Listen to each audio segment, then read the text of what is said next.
Thanks.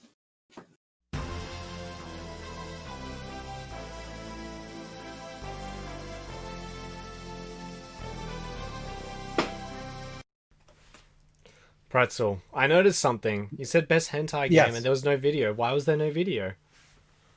We want to see I couldn't boobs. find any trailers that didn't show tits and wieners. All right. I couldn't. I tried. I really did try. So I'll briefly talk about what each of these games are, I guess. Loot Apocalypse is basically Resident Evil 3 as a clicker flash game with hentai thrown in there. Lust from Beyond Scarlet is a surprisingly good game where you play a dude that like meets someone on Tinder and goes to warehouse to meet her and involves like a sex cult. And Midnight Castle Succubus is basically a Castlevania 2. It's just Castlevania 2, and it's really well done. Does that Nintendo? Does it have 8-bit graphics, or is it better? Yeah, it does. Oh my god, it has 8-bit graphics. Slightly improved. And then Tower of Sword and Succubus is basically like Hydlide / Zelda. Same graphic style, but the winner is Tower and Sword of Succubus. I just enjoyed it a little more than Midnight Castle Succubus. So there you go. They're both on Steam. They're all on Steam. Have fun. Are you going to recommend for us to buy them? Or? No, I don't recommend anyone buy any of these. Okay, guys, don't buy them. No. Reptar, I know you're about to buy one. Don't. Empty the wish list. My favorite part about Tower and Sword of Succubus is you have a health meter and a milk meter, because your succubus character has giant swinging nays that get filled with milk, and you use that milk to heal people to get items and keys. All right, let's go next category. Okay.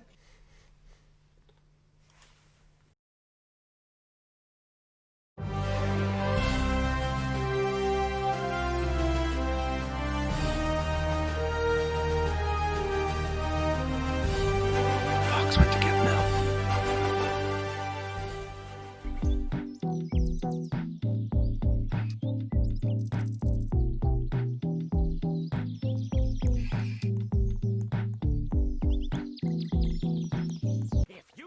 I'm gonna stand out there all day listening to. Then you must have coral wedged in your frontal lobe. A high rate of violence and more people living below the poverty line than anywhere else.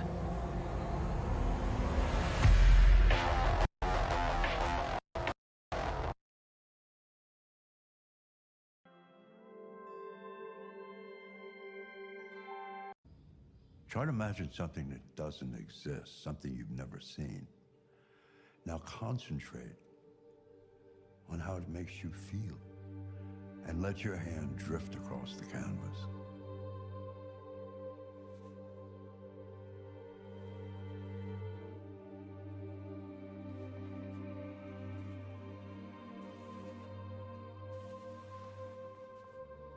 Oh, I didn't make these.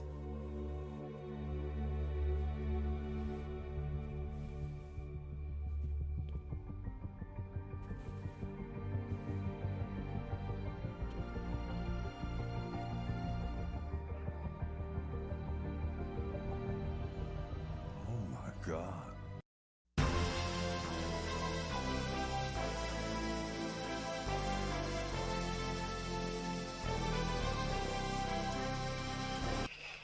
Pretzel. Man, this... Yes. But corporations want to look out for us with great games. I know. Do you have... So, you didn't have any nominees for this, but do you have a winner for this one? Honestly... They're all bad.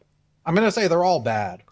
I hate Nintendo. And you know what? Like, this is you were talking about Nintendo fans, right? 2 of the nominees were Nintendo shit. Nintendo do nothing wrong. My childhood. Shut up. Yeah. honestly, anything Nintendo does, they shit me off so much. I hate that company. They probably, honestly, I think the limited digital release. Why? If you guys don't know what that means, basically, so the Fire Emblem and the Mario 3D collection are limited digital releases. So when's the expiry date? Is that March? Pretzel? Yeah. It's in March 31st, I think. So if you don't download Mario Trilogy or Fire Emblem whenever that expiry date is, tough titties. Why? I don't know. And especially while they're doing this, while like Super Nintendo Online and like NES Online are so shit. You know what I mean? They're doing digital limited edition, limited release shit instead of like stuff that they did like on the fucking Wii, which was built up like, because you can still make your money on this shit. Just do like the Wii, you know, like what the Wii store did. The Wii, what the fuck was it called? Where you could play like the old games on the Wii. Nintendo do so many dumb business decisions, and Nintendo fanboys just let it fuck them in the ass. No matter how bad of the thing they do, they'll get mad for maybe like an hour or two, and then they just go back to, I'm playing Animal Crossing again, Fire Emblem, I'm happy again. I remember when the Nintendo Wii came out, and they promised that it was gonna have like, they were gonna like put out a lot of emulators on there, pull the Nintendo games, Super Nintendo games, 64 games, GameCube. Actually, they didn't do GameCube, it's fine. They haven't done it, and Switch is out now. How many Super Nintendo Switch games are there? Fuck all. How many Nintendo games are on Switch? Fuck all. Yeah. It's just a company that... No, it's just such an annoying I want thing. to know, you know what I mean? Who is that person that makes that business decision, that fucking corporation? I don't know. It's part of the reason why, like, as much as like people, it's stuff like this that is like, I kind of go back and forth on like the idea of console exclusivity. Like, part of me doesn't really care, but it's shit like this where one company basically has all of their IPs and they're just holding on to it and not giving people what they want. That makes it really frustrating. It makes me not like console exclusivity. You know what's sad? Like, and you know what the thing is? Like, Nintendo cracks down. Sorry, I'm interrupting. Right, that's all right. But like with Nintendo, it cracks down on like emulation and shit. Well, put your fucking games on a console so I can buy it and play it. So if you guys don't know, Emu Paradise was like the biggest, best ROM website out there. Nintendo shut it down. There is illegal ways to still keep getting ROMs from that website. It was the most complete website. It had like fucking the best collection of everything. And Nintendo went out their way to, cease and desist that shit. Cool. Okay. Shut up, Mocha. So can I play all the Super Nintendo games I want on the Switch now? No. So this is back down to game preservation. Eventually these games are gonna fade away, disappear, rot. But if the online idea is there, like, how sad it'd be for a generation of kids not be able to play a good Star Fox game because they haven't fucking made a good Star Fox game since Lilac Wars. That was the last time they made a good... Oh, sorry, Star Fox 64 to Americans. Like, where are they? Where's the good Star Fox game? Yeah. Where? So, alright, so can I play Lilac Wars on Switch? Sorry, Star Fox 64 on Switch? No? Fuck you, Nintendo. You're a dog cunt company. You guys are dog cunts. That's what you are, dog cunts. They made a theme park in Osaka. Cool. Can I still play my Super Nintendo games on Switch? Yeah, 30 of them. Oh, whoop-de-fucking-do. There's still... guys, there's still Japanese Super Nintendo games that have not been translated into English yet. Release them on a high... so Poppy asked, do you think they want them to be impossible to find so they can future release them at a higher price on a specialized console? I mean, they did, didn't they? They released the... SNES Mini. The NES Mini and the SNES Mini. And... to be fair, those had pretty... Well, the SNES had a way better collection than the NES. Yeah. But it's still 30 games out of the fucking... Yeah. And you know what? I get it. Like, there's licensing shit they got to deal with, especially if it's like a third-party game. But I get it. But I'm just talking about Nintendo games. Yeah, like, give us every single Metroid game. Fucking Star Fox game, Mario game, Yoshi game, Wario game. But wait, hold it. But Nintendo published everything on Super Nintendo, so it has to have. So doesn't Nintendo own the rights to every game they ever published on? Nintendo? No, well, because like think about like Capcom had like the beat 'em up bundle. I think it depends. That might be different. I don't know. But wait, but isn't And Street because Fighter like 2 on the SNES Capcom Mini? releases like Street Fighter collections and shit. But isn't Street Fighter 2 on SNES Mini anyway? Yeah. So, but like I'm saying, but then like they have the right to sell their own collections as well. So I don't know if that's because they agreed to let it get put on the SNES, or if Nintendo gave them permission to put it on their own collection. I don't know. There's just a lot of that's part of the complication, isn't it? But like I said, there's still no excuse for their own fucking games. Yeah, like there's no reason for that Mario 3D platformer trilogy to be limited. Well, like look at Sega of all fucking companies. They put out Persona 4 Golden on Steam. Do you know how to play Persona 4 Golden before Steam? On the fucking Vita. Do you know what the Vita On the is? Vita. That's the guy that rushes and goes, ha ha ha ha ha ha. That's Vita. Oh, And say PlayStation what- Vita. Well, and then like you have like the Mega Drive collection on Steam, which has a shit ton of games. I have the fucking Genesis Mini. That's got a ton of fucking games on it. Yeah. So they're doing fine. And Sega, And like, so- and Sega's known for making dumb business decisions. That's why there's no more consoles anymore, because they've wasted so much money in the Saturn and the 32X and the Mega CD and the Mega CD2 and that Neptune console, which I didn't even know existed, but actually did come out with the standalone 32X. Did you know about that?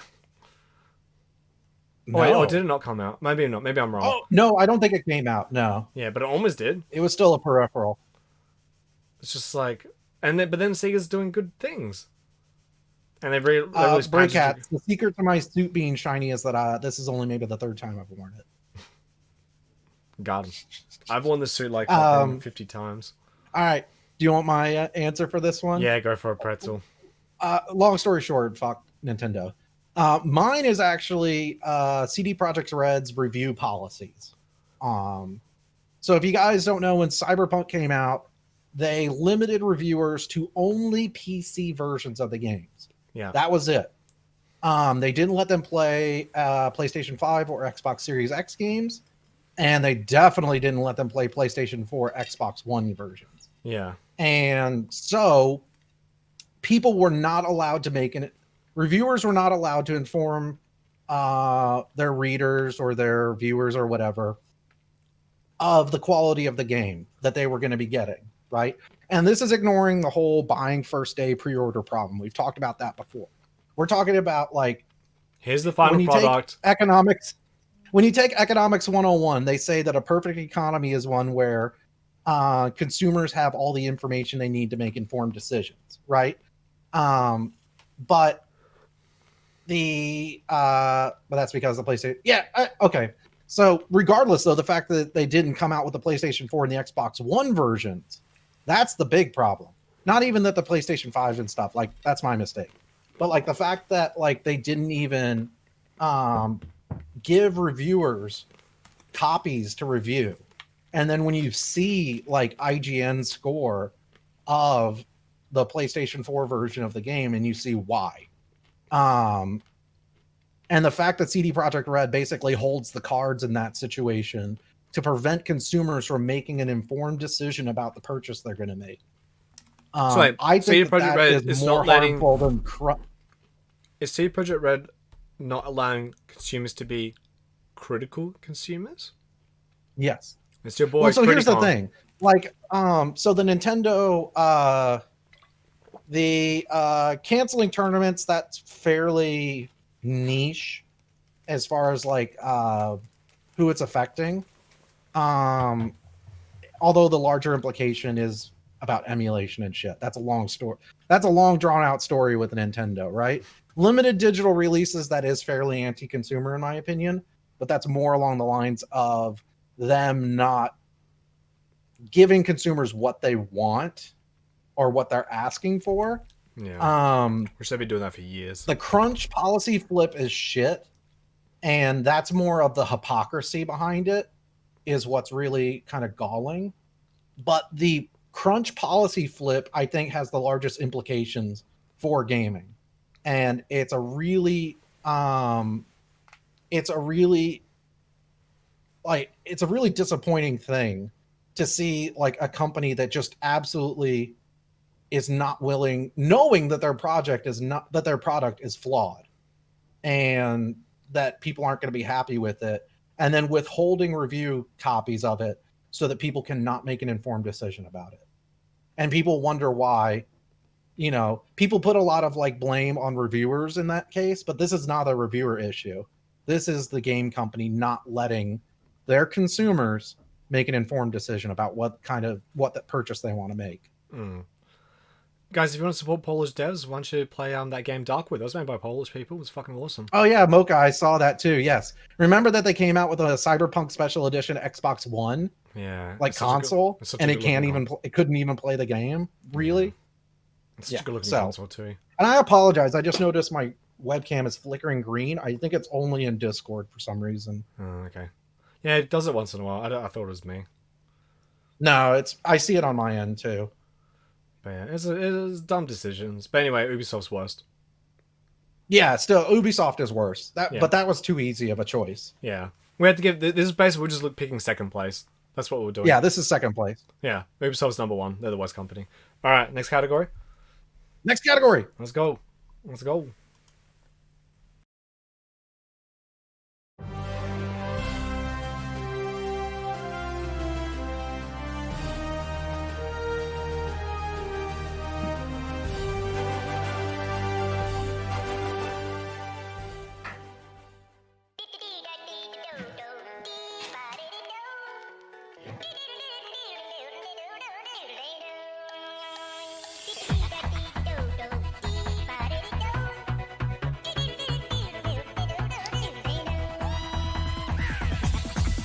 Got him, Bobby.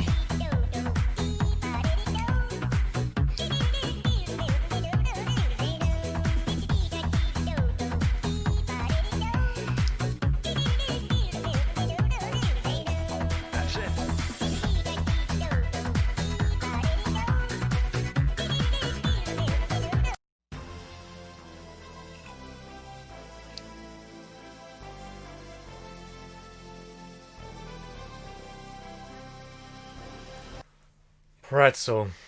I've had a countless amount of idiots, and in fact, every time we made this list, I kept thinking of another idiot and another idiot. I don't know why I keep. Are there any honorary nominees? Oh my god! Yes, Ribs. Good ear, man. Ikaruga BGM. Let's fucking go. Such a good BGM. Go, Ikaruga. Let's go. Fuck. I don't. Maybe even that guy from today. Oh, if you guys want to vote in the poll, I'll give you like 2 minutes. Guys, if you talks. Yeah, guys, there's a poll right there because this one is a viewer poll. You guys get to choose this one. This is you guys. This is on you. So I'll start my Windows clock. Starting now. Okay, I've got my clock up. Okay. 2 minutes. 2 minutes from now. Once I hit 1:39 a.m. Doesn't that sound beautiful? 1:39 a.m. I'm physically excited for this poll. Man, I don't even know where to begin, man. I've had so many fucking idiots. I don't get it.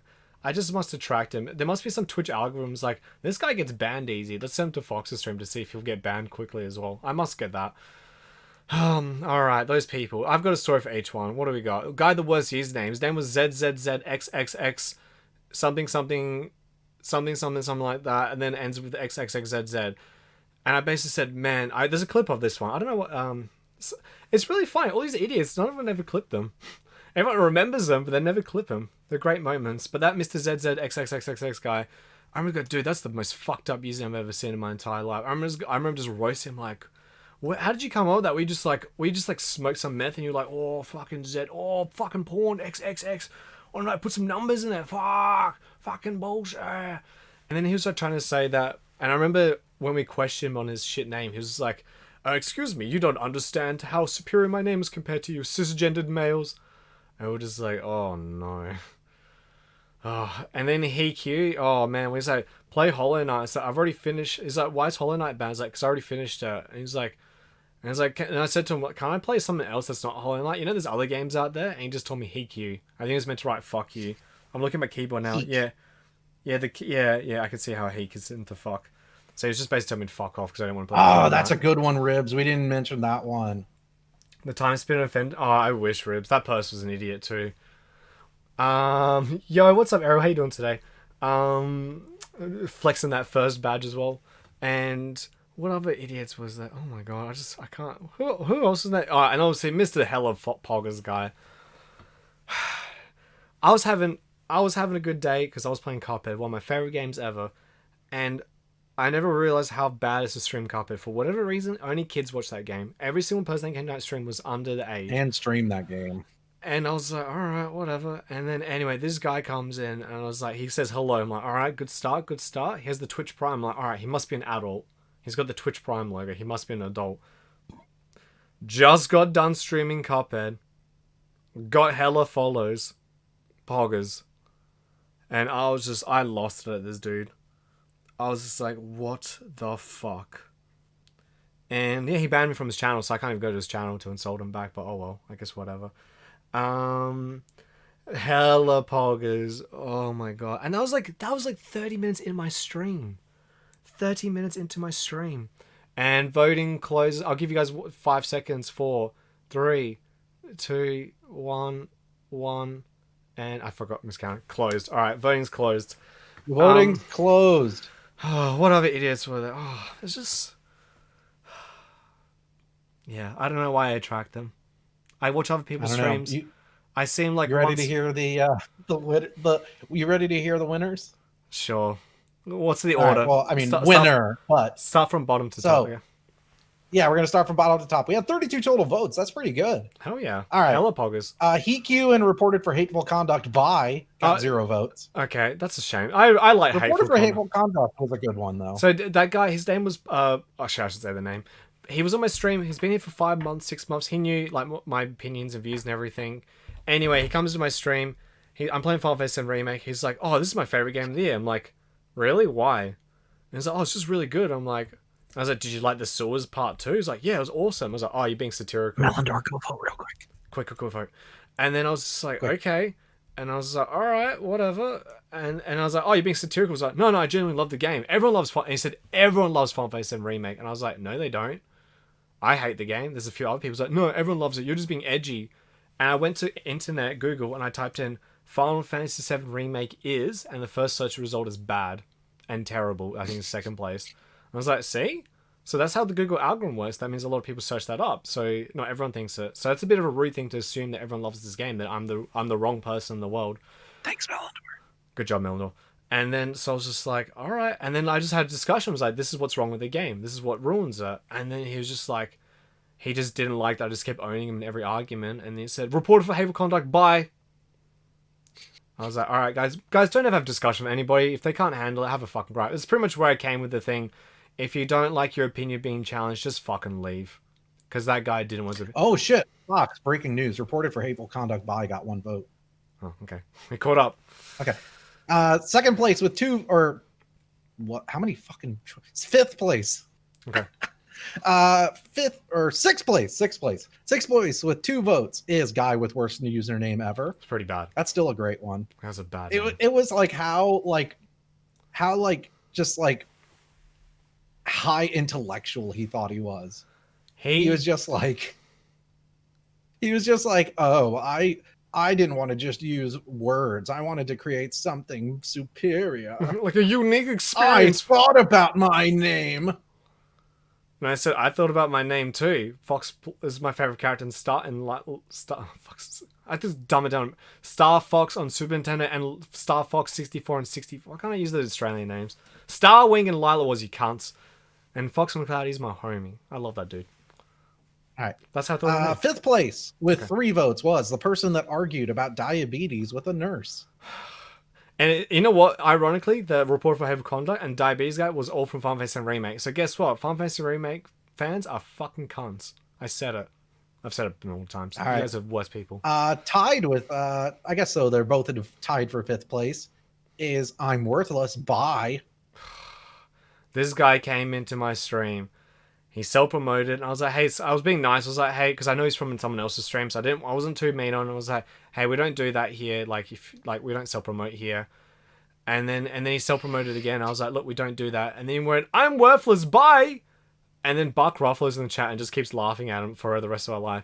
And guess what? I remember going to that person's stream he came from, and he said to me, hello. Like, nothing happened. I was like, dude, the last thing you said to me was, I'm worthless, bye. To me, that sounds like a fucking suicide thing you say on the internet before you kill yourself. And I'm like, why is he saying hello to me? Like, I felt so... Anyway. Third place was Evan. Just Evan. Oh, my God. I thought it would be higher. Evan, he's worthless, bye. I was like, no, Evan, you're worthless, bye. That's what I said to him. Fox remain beautiful communities. Thanks, Ribs. No, some people are beautiful. Some people are not like me. Oh, Evan, what a man. What a just a piece of. You know what's the only reason why? Thank you, Mocha. The only reason why I actually went to finally ban him was because I found out Smoke Eater Mike banned him already, and I was like, Smoke Eater Mike is one of the most loveliest, nicest, friendliest people out there who says, "Hey, how you doing?" And I was like, if that guy out there thought Evan was a piece of shit, I was like, you know what? No, if Smoke Eater Mike's doing it, I'm doing it. Because the only reason why, because I didn't ban him for so long, because in so many communities, I was like, I didn't want to create an awkward situation. We couldn't go, and I was like, you know what? This guy just makes people feel uncomfortable. It's time to go. It's time to get the fuck out. The first day I met him, I already hated him. The fucking amount of backseat game in Hollow Knight. Why are you face tanking all the bosses in Hollow Knight? Because I can kill them super quickly and I'm going to get my health back by the end of the fight anyway, so why not? Next one. Yeah. Let's go. Number 2 was You Don't Understand the Lore. This guy... Guess what? Guess where that came from, guys? Final Fantasy 7 Remake. What is up with that game? Why is everyone who likes that game an idiot? Why? This guy came in and I basically said, he said, I was just having a discussion with him. I was like, what's your favorite game? And I said, oh, I was being nice. I was like, I don't really like this game. I'm just finishing because I want to do hard mode and get the platinum and just throw in the bin. Fuck this game. And he's like, oh, it's because you don't understand the lore. And I said, excuse me? I said, you don't understand the lore. The lore of what? Final Fantasy 7, you don't know the lore. I finished the original Final Fantasy 7. I've done the prequel, and I've read the story of the prequel, and I've played Dirge of Cerberus, which you probably haven't played. And I've watched Advent Children. So, which bit of the lore don't I understand? I'd like to know, please. Check the wiki. I pulled up Wikipedia. Read the first part article. It's like Final Fantasy 7 came out in 1997 on the PlayStation. It was a landmark title of JRPGs. I'm like, and he goes, no, the other wiki. I pulled up the Final Fantasy 7 fan wiki. The fan wiki. The first line was Final Fantasy 7 came out in 1997. It was a big landmark in JRPGs. I was like, so where's the bit? Which bit of the lore don't I get? I would love to know. Please tell me what I don't understand about this game. I would love to know. I want to know why I don't like this game. What is this hidden bit of lore that is preventing me from enjoying Final Fantasy 7 Remake? I would love to know. Because I'm talking about shitty game design, shitty changes to the storyline, shitty pacing, fucking... Hey guys, who am I? And fucking chucking Sephiroth in every cinematic. What the fuck is your problem, dude? Anyway, and who's the winner? I think I know who the winner is. The winner is... Just got done streaming Cuphead, got hella followers, Pog. Because of this fucking idiot, I can't stop saying Poggers. He's forever destroyed my vocabulary for the rest of my life. Hella Poggers. Mocha brought up another one that was... It wasn't like... He wasn't an idiot. It was just funny. The person that when you were playing Final Fantasy 7, when you were fighting Toneberry, they're like, oh, they put this in from Final Fantasy 15. That's a cool reference. That's the Final Fantasy fans in a nutshell. They don't even know where their fucking characters come from.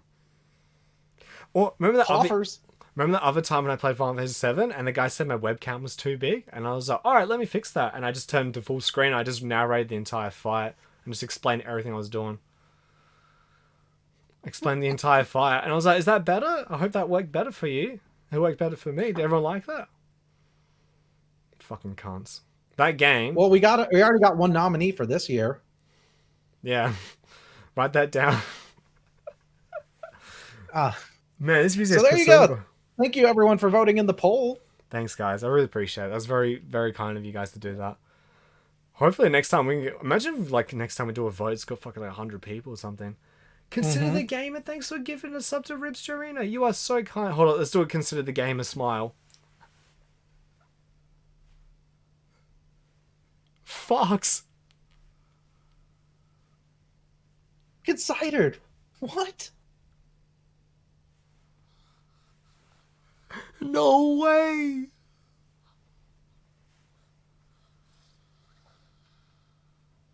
All right, next category. Yep, next category. Let's go. Let's go. Let's go. Let's go. Let's go.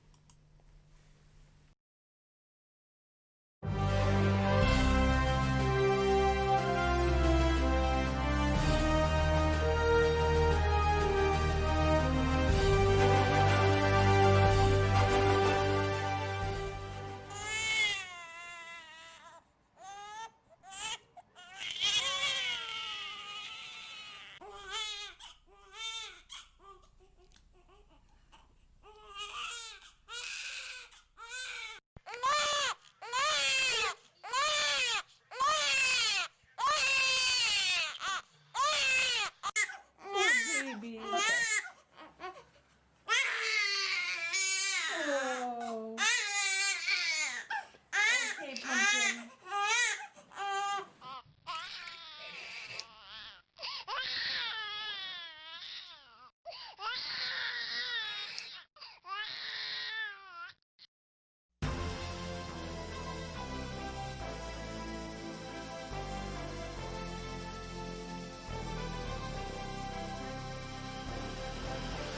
Pretzel. So Yes, many you idiots. You first. I can't pick.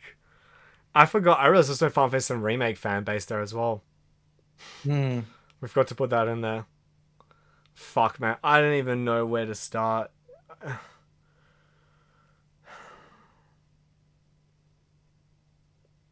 It's honestly between Anti-Last of Us 2 and Ghost of Tsushima. And Final Fantasy VII Remake. I can't pick. I hate them both. The Last of Us, Anti-Last of Us 2 fans boils down to you most likely vote for Trump and you're probably racist. Or you misinterpreted the storyline. Ghost of Tsushima fans, I don't know how you can defend a game so mediocre. I've never played such a 7 out of 10 in my entire life. That is so 7 out of 10. That is just 7 out of 10, just doing it 7 out of 10. Just slowly just being 7 out of 10, just going up here with 7 out of 10, doing this, doing that gameplay of 7 out of 10, with the sound design for 7 out of 10, with the storyline of a 7 out of 10, just being at 7 out of 10 of what a 7 out of 10 that game is.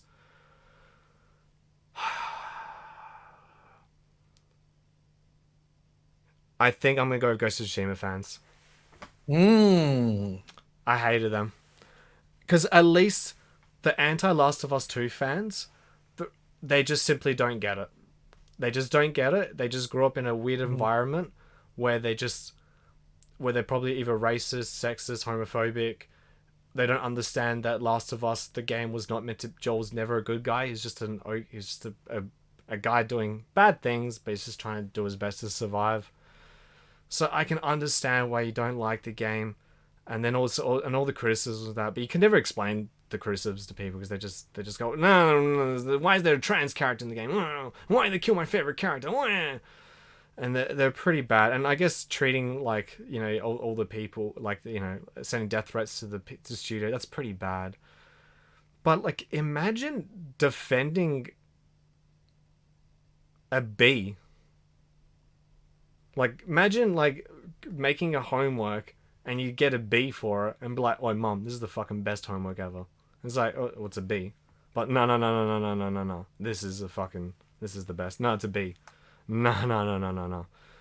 It was like talking to a brick wall. Like, it's almost like, have you played many games ever? Like, there's the only thing Ghost of Tsushima does better than other open world games is maybe has cool features to like seamless integration with the map. It doesn't have many bugs in it, which is pretty good, and then I guess the game lets you tell you where all the collectibles are, which is kind of nice. But man, just what that Ghost of Tsushima was the only game this year that when I played it I wanted to return it. Like I genuinely felt like that company did not deserve my money. Like even Neon Abyss, which was disappointing, I was like, it's a Chinese game. Well, there was it's a got prospect potential. with Neon Abyss too that there would be more content coming out. It's a roguelike. And you kind of went into it with no expectations, really. Yeah, like I went to Ghost of Tsushima like when I saw the trailers, like this looks kind of cool, and then I saw the actual gameplay trailer, I'm like, oh no. And Oh then yeah, I'm just gonna go out on a limb and just kind of like say that I kind of called it a bit when I saw, because you have to remember the trailers that we first saw of it were very vertical slicey, like one section, one fight, lots of beauty shots, and then they finally get to a gameplay trailer and they're like, this is what you can expect when you play the game, and it was just basically Assassin's Creed. When you're not actually sword fighting, it's just Assassin's Creed otherwise. what you do So, in the first 3 to 4 hours of that game is exactly the same what you do in the last 5 to 10 hours of that game. And I know there's people in the chat, but the game's look at the numbers. I've never seen a game on Twitch fall so hard. I've never seen the average consumer watching the game go, oh, he's playing Ghost of Tsushima, I'm just going to watch another streamer. That happens so many times. I remember the amount of people like, oh, can you not play it, Fox? It's pretty boring. I'm like, don't worry. I'm just going to play it off stream because I struggled through it. And the fact that the storyline, it got better. I'll admit, the storyline did get better. It got like pretty, like towards the end of Act 1, there was like a cool twist. I was like, oh, that's all right. And then towards the yeah, end of but Act compare 2, that to like Last of Us 2, which had an engaging story more yeah, or from less beginning to end. to end. This is the thing. I shouldn't wait 20 hours for a story to get good. And you know what? The combat No. is the same at the start and at the end. It's the same. It's the fucking same game. Before you go, oh, you played Devil May Cry, it's a bottom masher. No, it's not. What you do at the start and what you do at the end, you got to learn different tactics for each different enemy. You don't change tactics in Ghost of Tsushima. It's fucking square, square, square, square, square, square, square, square, square, square, square, square. Sometimes block, sometimes use a bomb, sometimes that. And guys, I should just play the clip of Reptile. My favorite, my hero. Reptile, my hero. You The should. best Boca clip. sent it to you. Oh, did she? Yeah, if you Mocha's go the- into your memes Oh, section I of want your the full Discord. one when I go. So you really enjoy... It's like, Fox, the game I didn't enjoy was Ghost of Tsushima. Like, you saw on Reptile's face. He was pushing himself through that game. I pushed myself through that game so hard. I've never been so fucking bored and disappointed. Like, if that game was like maybe 15 hours, I probably would have liked it. Because at least the story would have been concise and would have been, I'm like, cool. Man, that game does not respect people's time. And like, oh my god, the combat. It's just so... just above. I talk about this theory of how to make a game. If you just make it slightly above average and just make it look pretty and improve it for you, if you just make the game just slightly above average, and if you have enough... Have you watched what Mocha sent you? It wasn't working when I loaded it up for whatever reason. I'll try it again. I think you got to download it. If you make a game just slightly above average and just make that and just make the game look pretty, the average consumer won't criticize it because they'll be like, oh, it's all right. Whereas like the people who play a lot of games or people who are a bit more critical will just be like, Red Dead Redemption 2 came out 2 years before that. Much better game. Grand Theft Auto 4, much better game. Grand Theft Auto San Andreas on the PS2, much better game. When people say Fox, you just don't like because you don't like open world games, fuck off. I finished Mad Max. I rather played Mad Max. I had fun with Mad Max. I enjoyed Mad Max. I finished a lot of open world games. You guys don't get me enough credit. I finished probably more open world games. Actually, I probably not because I've finished. There's a lot of shit I haven't played because I don't finish Assassin's Creed and shit. But my god, that game was fucking mediocre at best. It was so fucking mediocre. Fuck me dead. All right, Pretzel, which one's your worst fan base? All right. So, I'm kind of with you that the anti-Last of Us 2 people are just shitty people more often. Yeah, than they not. were batshit crazy. Like, they're just shit people. And we're not talking about like people that have like minor complaints or they're like, oh well, the gameplay just is not as engaging for me as I wanted it to be. No. If you've spent time with them, you know what we're talking about. It's almost like the game personally raped them, and they want revenge. Yeah, again. It's like they're real. I've never seen such hatred in my life, Yeah. except for living in Eastern Europe. I nominated Persona Shin Megami Tensei because their fan base is just basically nerds, and they really want to dictate like how you play the game and shit.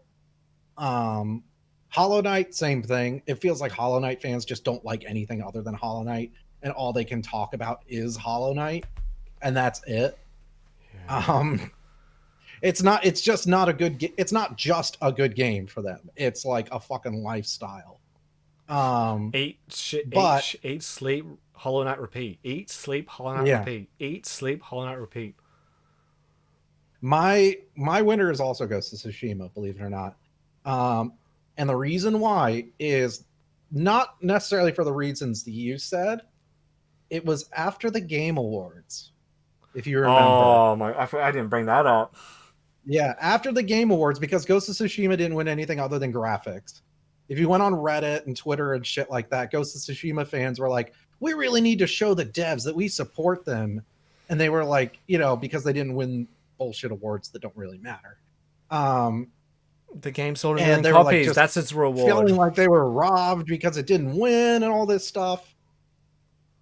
And I forget the exact context. I don't know if they were trying to do fundraising or something, but it's like they wanted to find ways to show the devs that they really support and appreciate the hard work they put into the game, even though it didn't win awards. And it's like, it sold a fuck ton of games. You already supported them. Like, what else do you need? The other issue with Ghost of Tsushima is it sets a precedent. If that game is a fucking 10 out of 10 masterpiece, that's the bare minimum for a game. That game is not better than Red Dead Redemption 2. It has worse storyline than Red Dead Redemption 2, and the gameplay is more boring than Red Dead Redemption 2. And I don't like the gameplay of Red Dead Redemption 2, and I'd rather play that. So like, from what I've seen, and I think Tsushima, and like, I'm just like, that's gonna be the bare minimum standard. Is that what you guys want? Is that the bare minimum? We got to push games forward, not fucking hold them back. That game holds games back. Play that game to Hollow Knight fanboys? Yeah, they do. And Reptile, I like that. Anti-Last of Us literally just summed up with, that's not an opinion criticism game. You're just a horrible person. Yeah, pretty much. Mm-hmm. Yeah. Guys, like I said, Ghost of Tsushima is a 7 out of 10. But we shouldn't celebrate a 7 out of fucking 10. Mm-hmm. Absolutely fucking not. No fucking way. No fucking way. This has become like the pop music industry. Whoever's got the most money and the prettiest production value wins. That's not wrong. All right. Next category. Yep. All right, let's go. Slapjack, you're cute, by the way. Oh, fuck, why is it not playing? All right, here we go.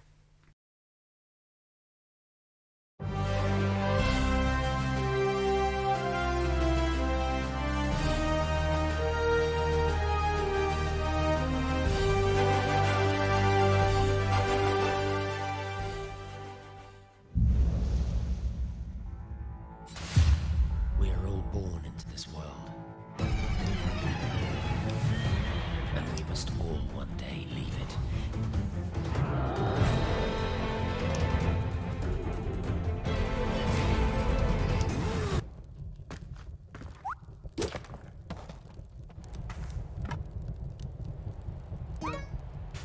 Dear Anna, if you're reading this, Mom and Dad are somewhere down below. We might even be stuck. Did you see the giant Olmec up on the surface? Time to fight. Are you ready?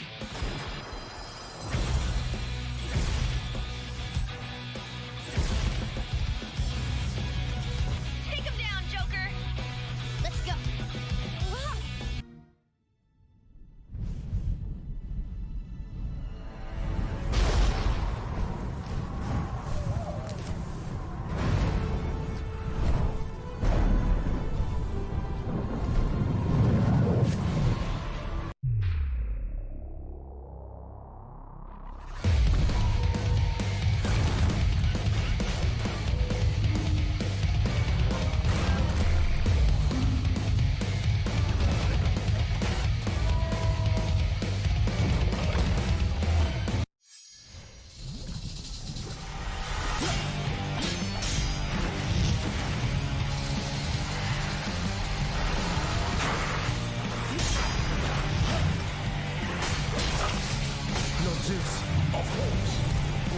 Are you ready?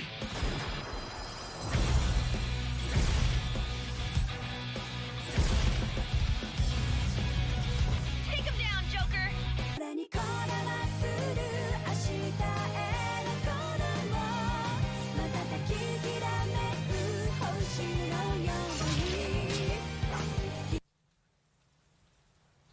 That day, if our positions were switched, would our fates be Fox, I don't think these are your nominees. I think this is for a different category. And you mine? You a demon.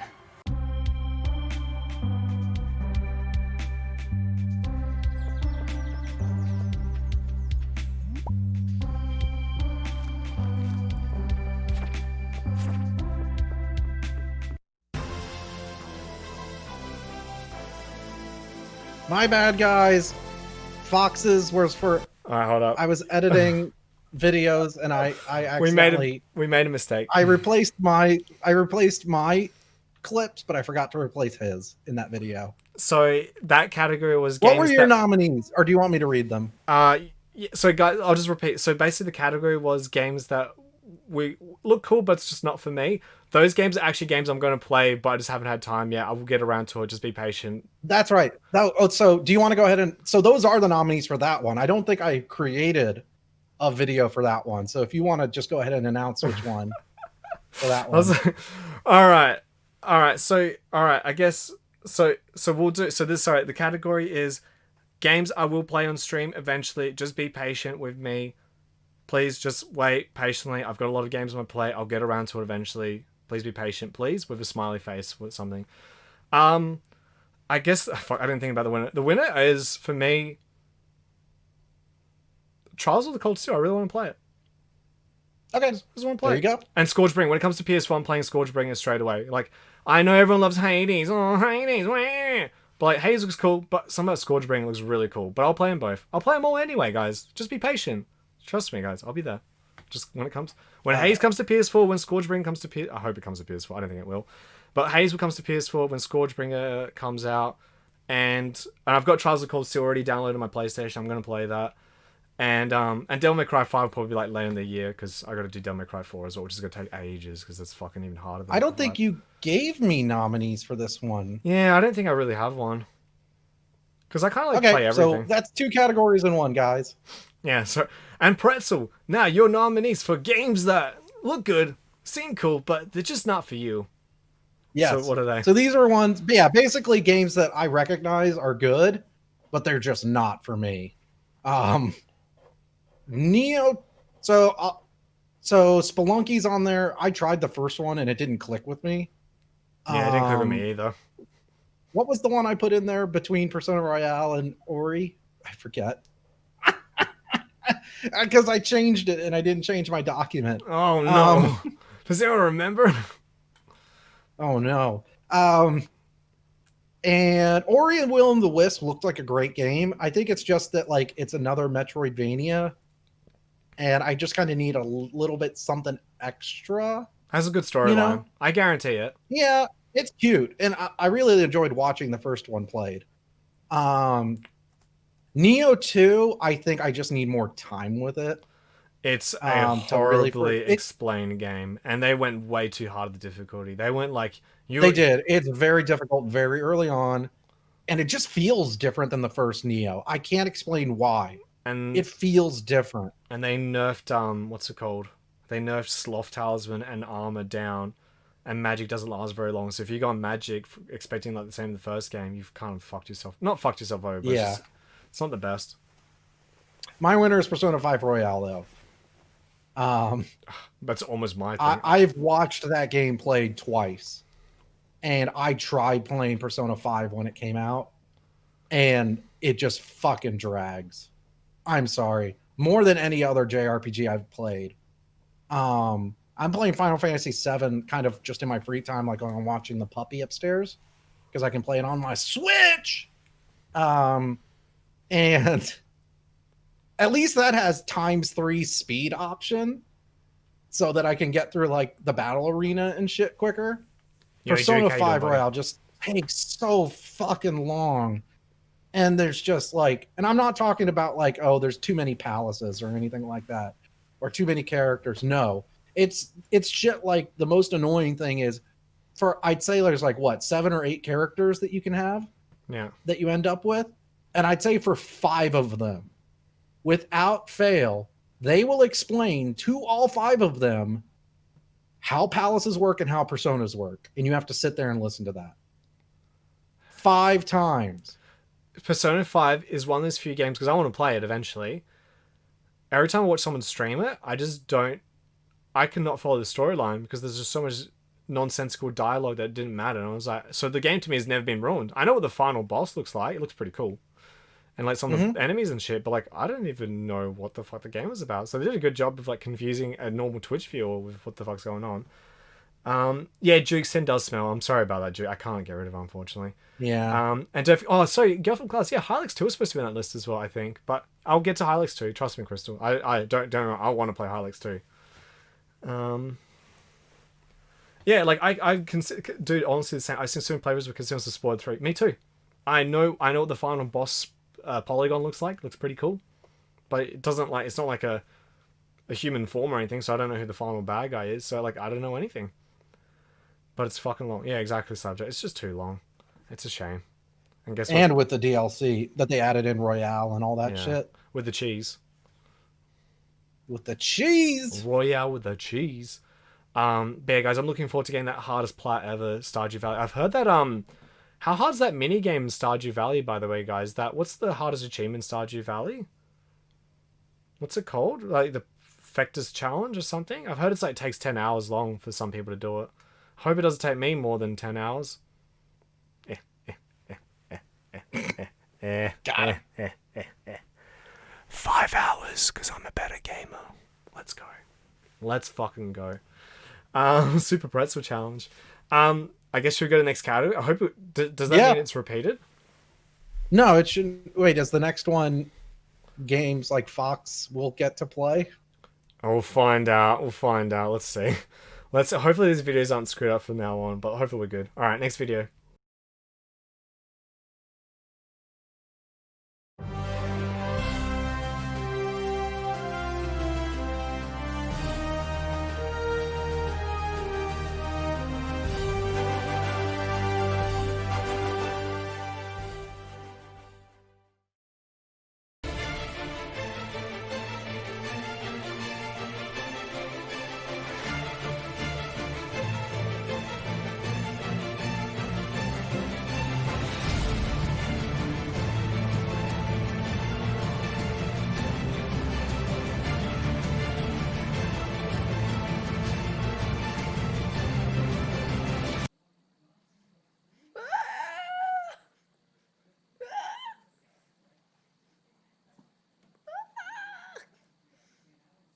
This is confusing.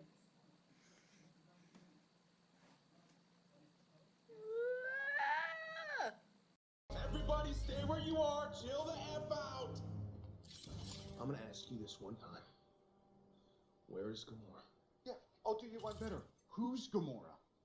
I'll do you one better. Why is Gamora? Tell me where the girl is, or I swear to you I'm gonna punch you in the face. Let's do it. You shoot my guy and I'll blast him. Let's go.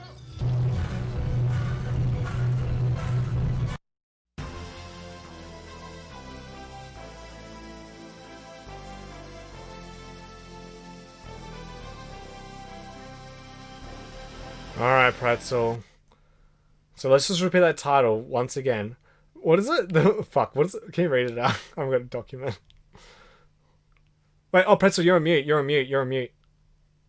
Oh, good, buddy. Sorry, I decided to mute myself during the videos. Oh, so welcome to the channel. Shane sucks at Bed Wars. Doesn't do anything new, but is basic and looks good, and people like it. Something like that. Yeah. I shortened our original title so it would fit. Ghost of Tsushima. Ghost of Tsushima. Yeah.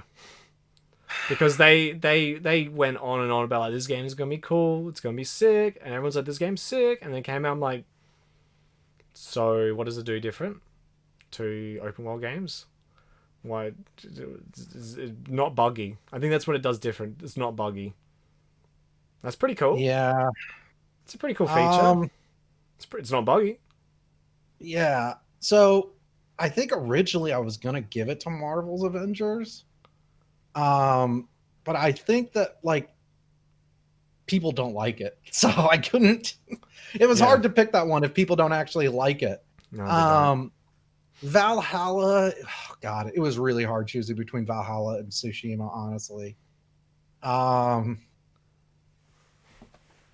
don't know if I can choose between those two. If I had to choose, it would be Tsushima. Because at least Assassin's Creed Valhalla is just following preceding Assassin's Creed games. Ghost of Tsushima is a new IP. And you would think that it would try to include new things, really? And it didn't. And like even like, I Rampon, thanks for 150 bits, man. Appreciate it, dude. And it's fun to be here. Good night and have fun. Bye. Take care, Rampon. Always a pleasure to have you here. Absolutely. Yeah, Reptar said exactly kind of what I was saying. This is what it is, and people know that because she was a letdown. Yeah, that's a perfect analogy right there. What Reptar says. We already. And I think that it's because like people like the kind of praise and stuff that Valhalla's getting the other Assassin's Creed games since Origins have gotten, and so okay, so it's the same as other ones. Tsushima's feels like it's like, I don't know, it just feels like it's way higher than it probably deserves. Yeah, and it's just like, and I should think credit to the game's due. I think if it came out before Last of Us 2, I don't think people would have loved it so much, because I think what happened was all the anti-Last of Us 2 people were like, this game's government agenda. PlayStation exclusives that came out that year.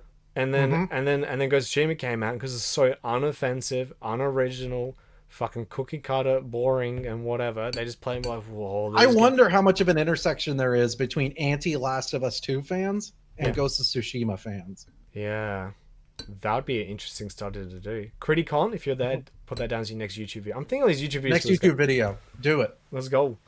It's supposed to be not be AC, and it was just lol. But yeah, it was just so far Ghost is one more was than ever the VGAs. I know. It's because it's such an average game. I've never played something so average, and people are like, "This is the fucking best game." Because when I played Assassin's Creed Valhalla, when I started playing AC back in 1 and 2, there was not many anti-AC fans, right? As the franchise has gone on, I was a fan of 2 at the time. As it's gone on, people's like veil started like coming off, like especially when Syndicate, what's the shit one everyone hates? Unity, I think it's the one. That's when the veil started coming off, dropping off a little bit, and then Origins came out, and they're like, "Oh, we made it fresh," and I was like, and then Odyssey came out, and you could just tell they were just trying to get money out of people. It was like, it was so close to what's that Lord of the Rings game, Shadow of War. So a nominee for worst thing a game company has done that it happened too late. Yeah, it was too late. Was Ubisoft putting in the ability to buy experience in Valhalla. It wasn't in there when they released it. They put it back, boys. They put it back. It's back. It's back and Ubier than ever. Oh, it's so delicious. But yeah, I'm glad that people are starting to see Assassin's Creed for what it is. If you just accept it as McDonald's, that's fine. But if you actually genuinely think it's a great game, well, you're part of the problem. All right, let's go. Next one. Next one. I don't know what it is. Yeah, me neither. Let's go. Oh, fuck. I pressed the wrong Alt tab. Alt tab twice.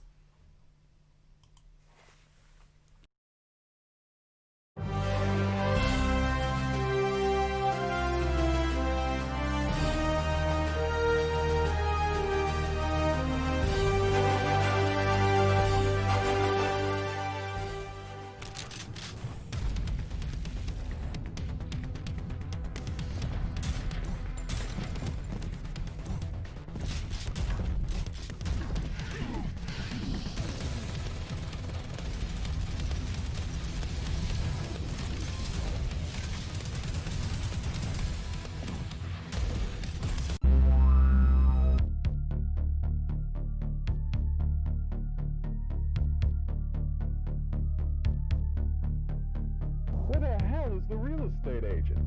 I gave him $50 to let us shoot this story. There's his car.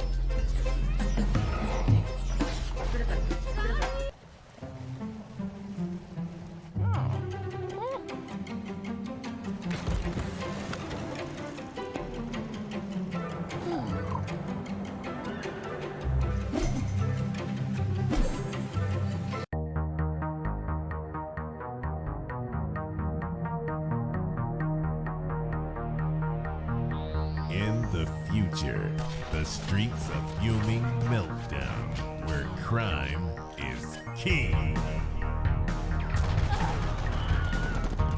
The the Hula Dolls.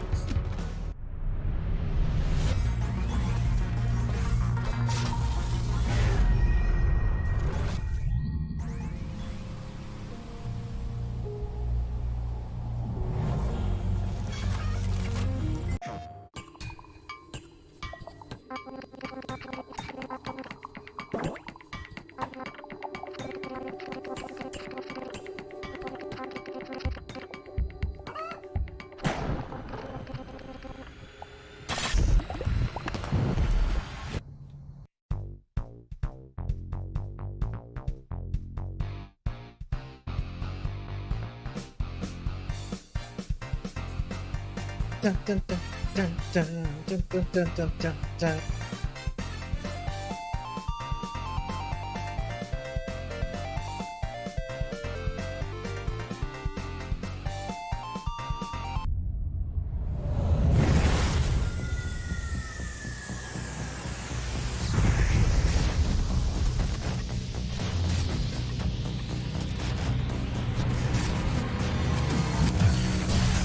This is a public service announcement.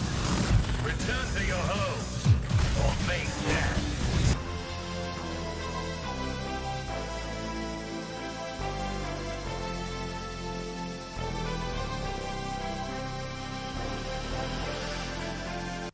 Pretzel, pretzel, pretzel. Yes. So many good games. This there. is a great category. They're all winners. They're all winners. They're all good games. Most of them are. Yeah, this is one of those categories for sure that if any of those look good, try them. They're really good. Please do. Don't play Assassin's Creed. Play something different. Please. Yeah. Yeah. So the main focus in this category is game. So if you guys didn't read the title, basically it's games that are effectively pseudo sequels or spiritual successors, but just indie. Yeah. So, yeah. I already know what my winner is, and this goes back down to dumbass Nintendo fanboys. My winner, Bug Fables. I'm so sick of Nintendo. Oh, really? Yeah, only because Paper Mario 1 on 64, classic, really good RPG. You haven't played it, it's very well made, so awesome. Paper Mario 2 or Thousand Year Door, fantastic, very good, awesome. Make sure to play it, it's wicked. Every time they made a Paper Mario onwards, disappointment. There's some that are okay, but none of them have ever been good as 1 and 2. Do you want to play Paper Mario 3?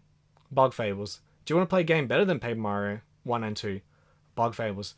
It's a fucking JRPG in the same style as Paper Mario 1 and 2. It's got the same very low number stats, but very tactical combat.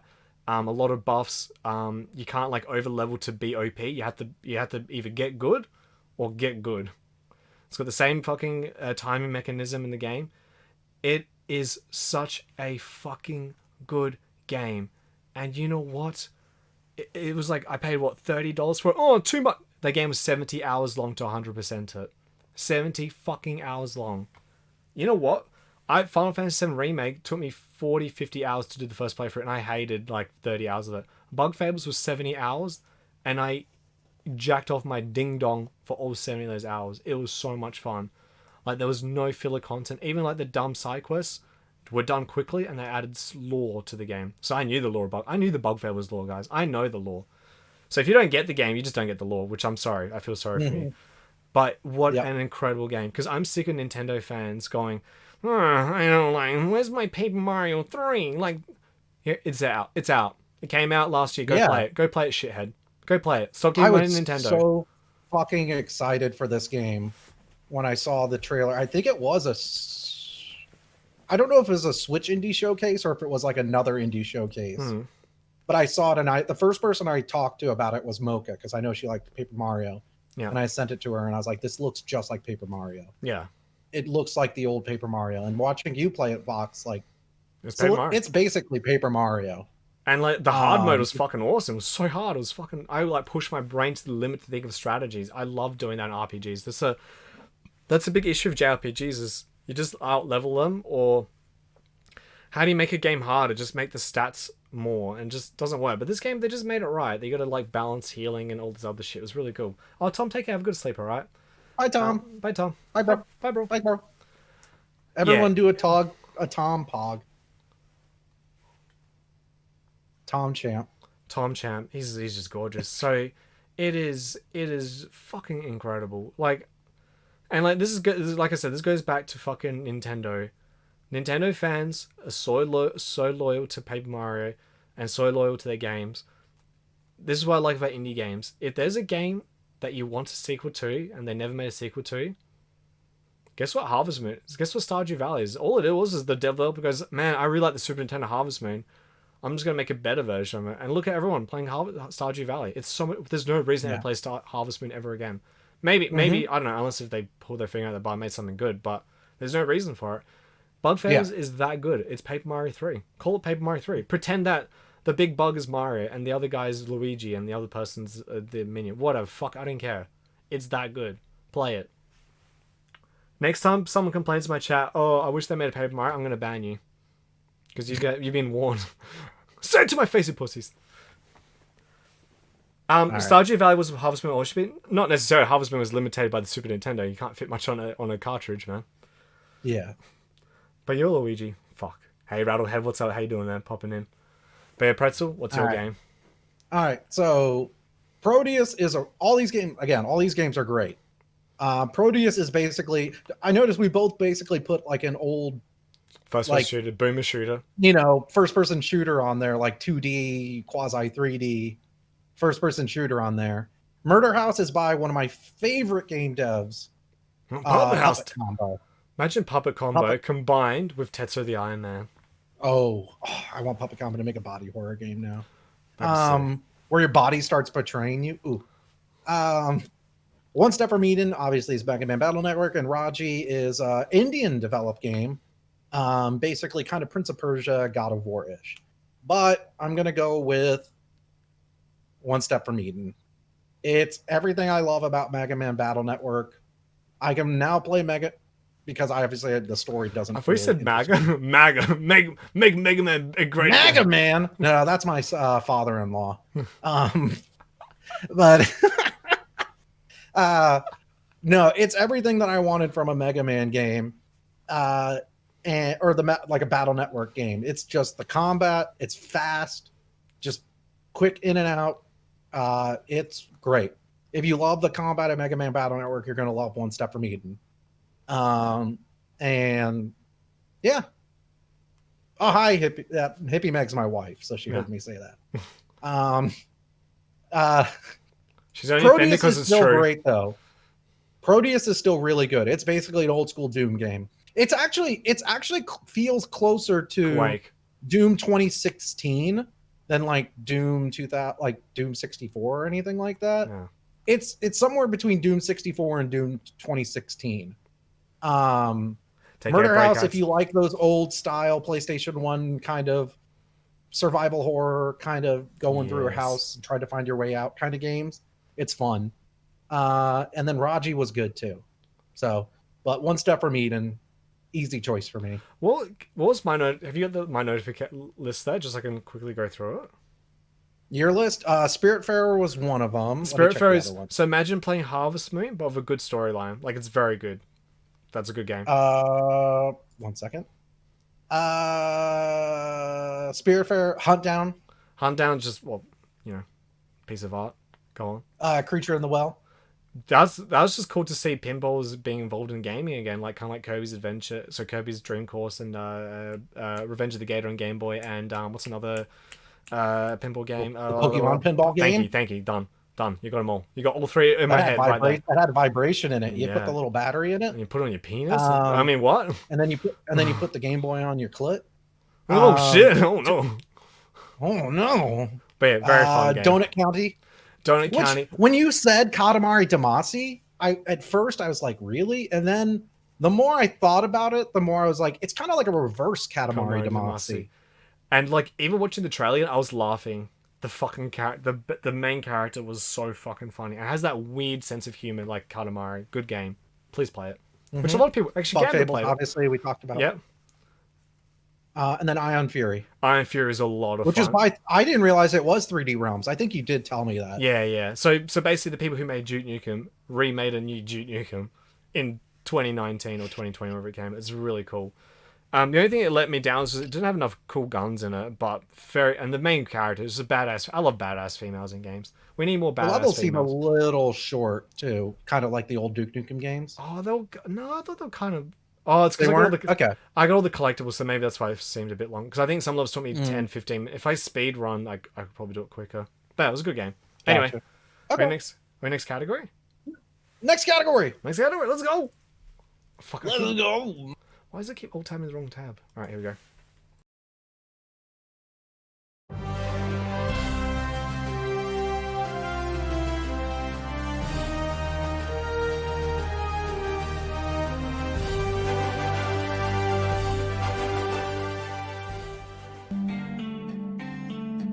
This planet is our chance to start a new life with our own rules. We can decide whatever we want. If they learn we made our way here, they probably won't be happy. What does that mean for us? That means we're in deep blue.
Tune!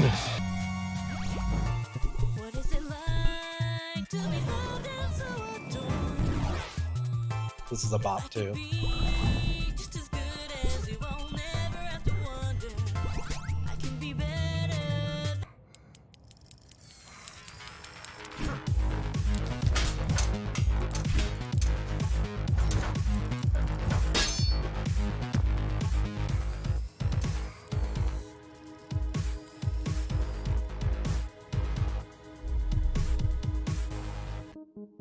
I'm Avi, your smart office assistant. Unpaid internships are a great way to make new connections, learn valuable skills, and fight hordes of bloodthirsty enemies. Wait, what?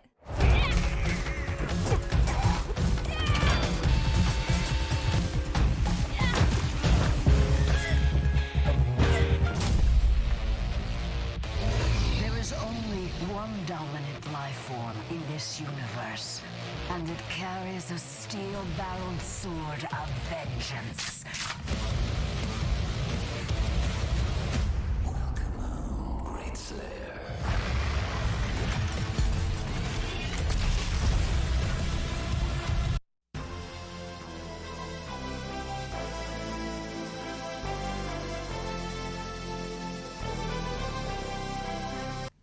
Pretzel, did you notice something in the Doom trailer? The Doom guy had a huge. Did I do something to it? No. The Doom guy had a huge fucking penis. Maybe Slappy's the Doom Slayer. Oh, that's true. Fuck. It's either John Hamm or Slappy. Both like, notorious for having large wieners. Because like I saw the demon like trying to walk into and then just get stabbed in the eye with a penis. I was like, fuck, a big boner. Oh no, my boner. Fuck, that's guys, this is the all of hardest these category. games have great soundtracks. There's one category coming up that was harder for me, I think.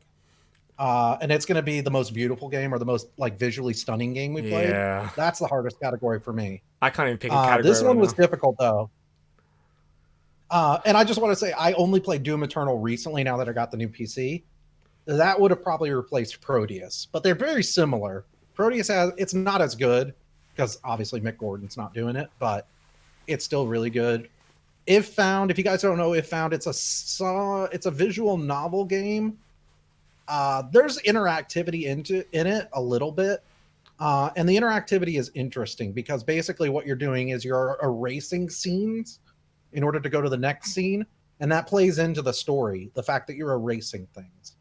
And it's about a trans girl in Ireland, male to female trans, in Ireland in the 1980s, and it's about her life story. And it's really, really good. I played it in Discord. Haven, I played Haven on stream. It's really good. And then Umurangi Generation, you might not have heard of. Umurangi Generation is basically slap his comment. Oh yeah, big fucking boner. BFB.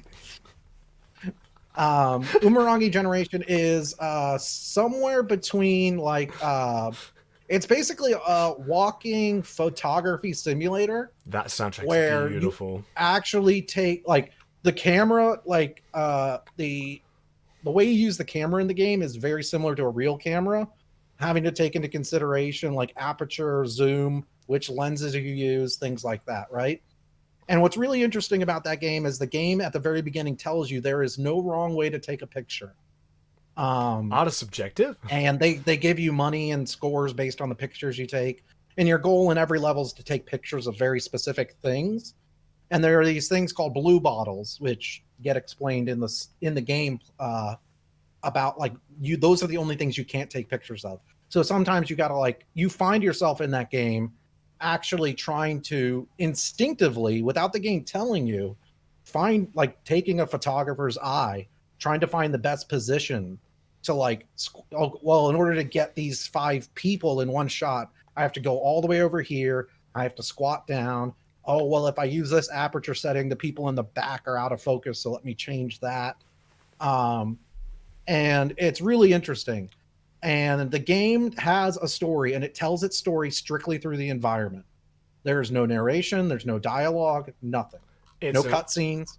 It's all environmental storytelling. It's on Switch, and it's on PC. Yes, it is on Switch. And they actually, so if you notice the graphics, it looks a lot like Jet Grind Radio or Jet Set Radio. In fact, there was a DLC that I haven't played yet that adds rollerblading and graffiti into the game. Hell yeah. It's a game I might actually go on my way to play it because it just looks really cool. It's really good. So this is the soundtrack, right? So If Found soundtrack matches the game. The audio really helps set the tone for that story. It's not super depressing or brooding or anything like that. It's also not uplifting and contrasting. It sets the tone really well. Proteus is just heavy metal. It's awesome. Haven's soundtrack is really good. That's one of those soundtracks kind of like Sayonara Wild Hearts, where I could just listen to the soundtrack separate from the game. But I'm going to give it to Umurangi Generation. It's kind of low. You kind of heard it from the trailer, kind of like lo-fi, hip hoppy and stuff like that. And it just fits. It fits the game so well because the game's visuals and stuff seem bright and colorful, but there is a deeper story involved. And I might talk about it later, wink, about what that is, why that is so important, or why it does it so well. So my list, we got Streets of Rage 4, which for a fantastic game had such an incredible soundtrack. Nearly every track in that game is fucking awesome. It just gets your heart pumped. It just makes you just want to fight some cunts on the street. You're just like, fuck yeah, let's just beat some fuckers. It's just so energetic, so much fun. I'm so happy they got the original composer did Streets of Rage. If you guys know Streets of Rage, the original trilogy on Mega Drive, Sega has shit music. Sorry, Sega fans, but the Mega Drive always had an inferior sound chip compared to the Super Nintendo. But that soundtrack has always carried the Sega. Like, people go, but that game's good. That's the exception to Sega. That soundtrack is incredible. It was so good they brought the original composer back, plus some new people. That soundtrack is just so much fun. It just gets you just fucking pumped, man. Doom Eternal, it's just the perfect soundtrack to slaying demons. It just makes you feel like the boss guy. It just makes you feel like you're the actual The demons are the babies, and you're the fucking boss guy, and you're killing them all, and you're fighting for Earth, and it's so fucking cool. It's just energetic and exciting.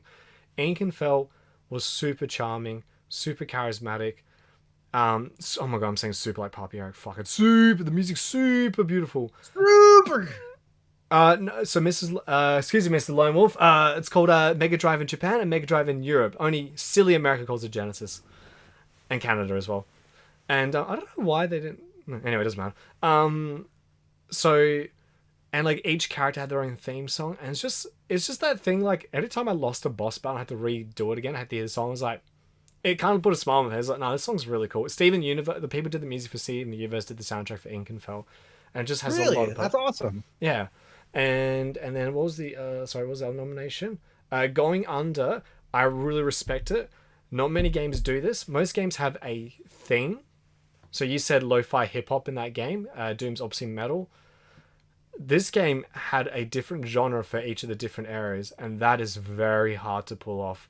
It's actually been a lifelong dream of mine to make a soundtrack that is every single different subgenre of electronic music that I love.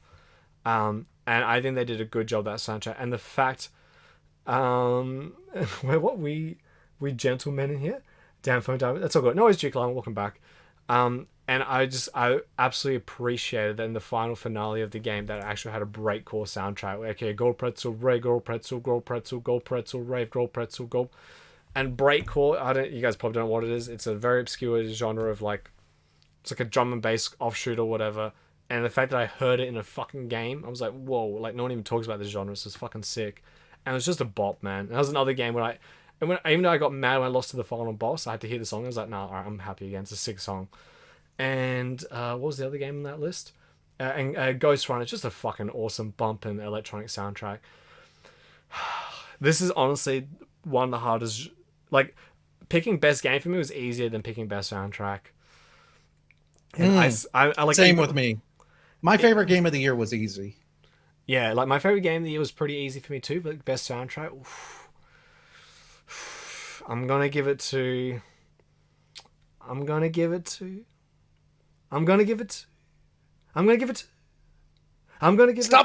Stop edging me. Just tell me. Oh shit!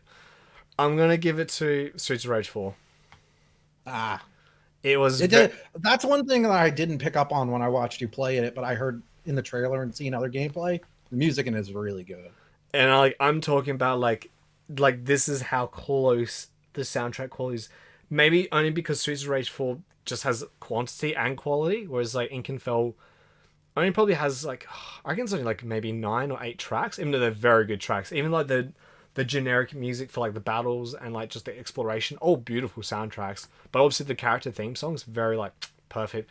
Going Under it's not as memorable, but I fucking respect the fuck out of it, and they're good songs. That each song had a different theme and different genre to the area that you go to, and very good soundtrack. Ghost Runner, just bumping, is vibing. It's probably the weakest of the soundtracks, but it's just cool, man.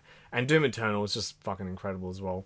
But yeah, it was a tough battle. But yeah, Streets of Rage 4, just because of sheer quality and quantity. A lot of tracks and a lot of them are fucking awesome.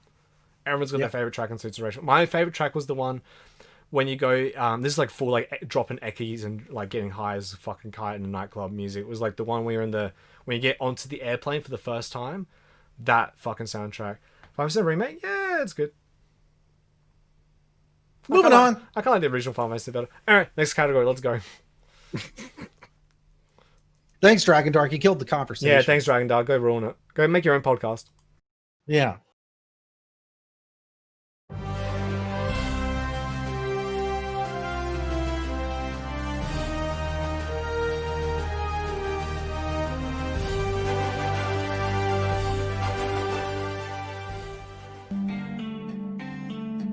This planet is our chance to start a new life, just with our own rules. We can decide whatever we want.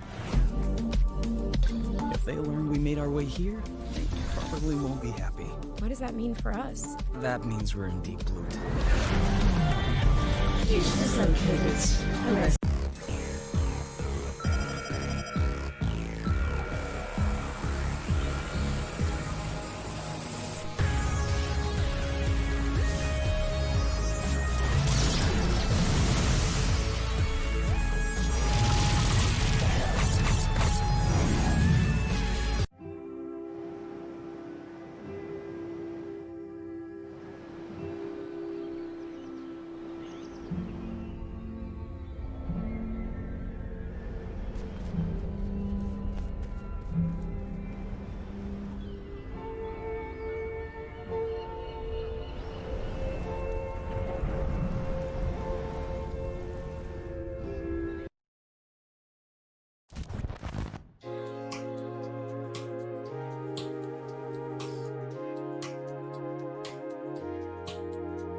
daughters, birthed from my soul.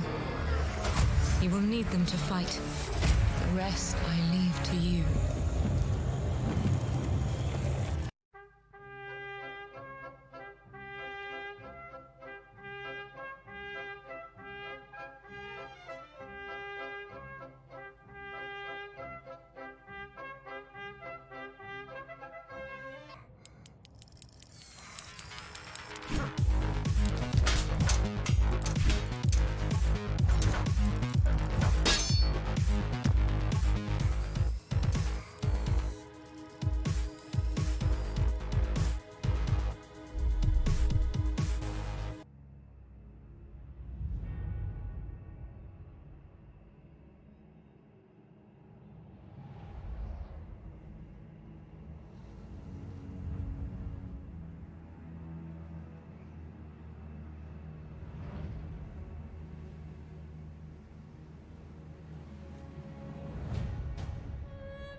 There is only one dominant life form in this universe, and it carries a steel-barreled sword of vengeance.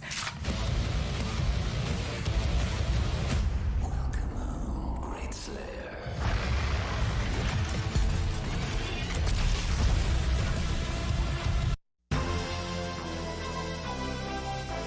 I saw Slappy's boner there.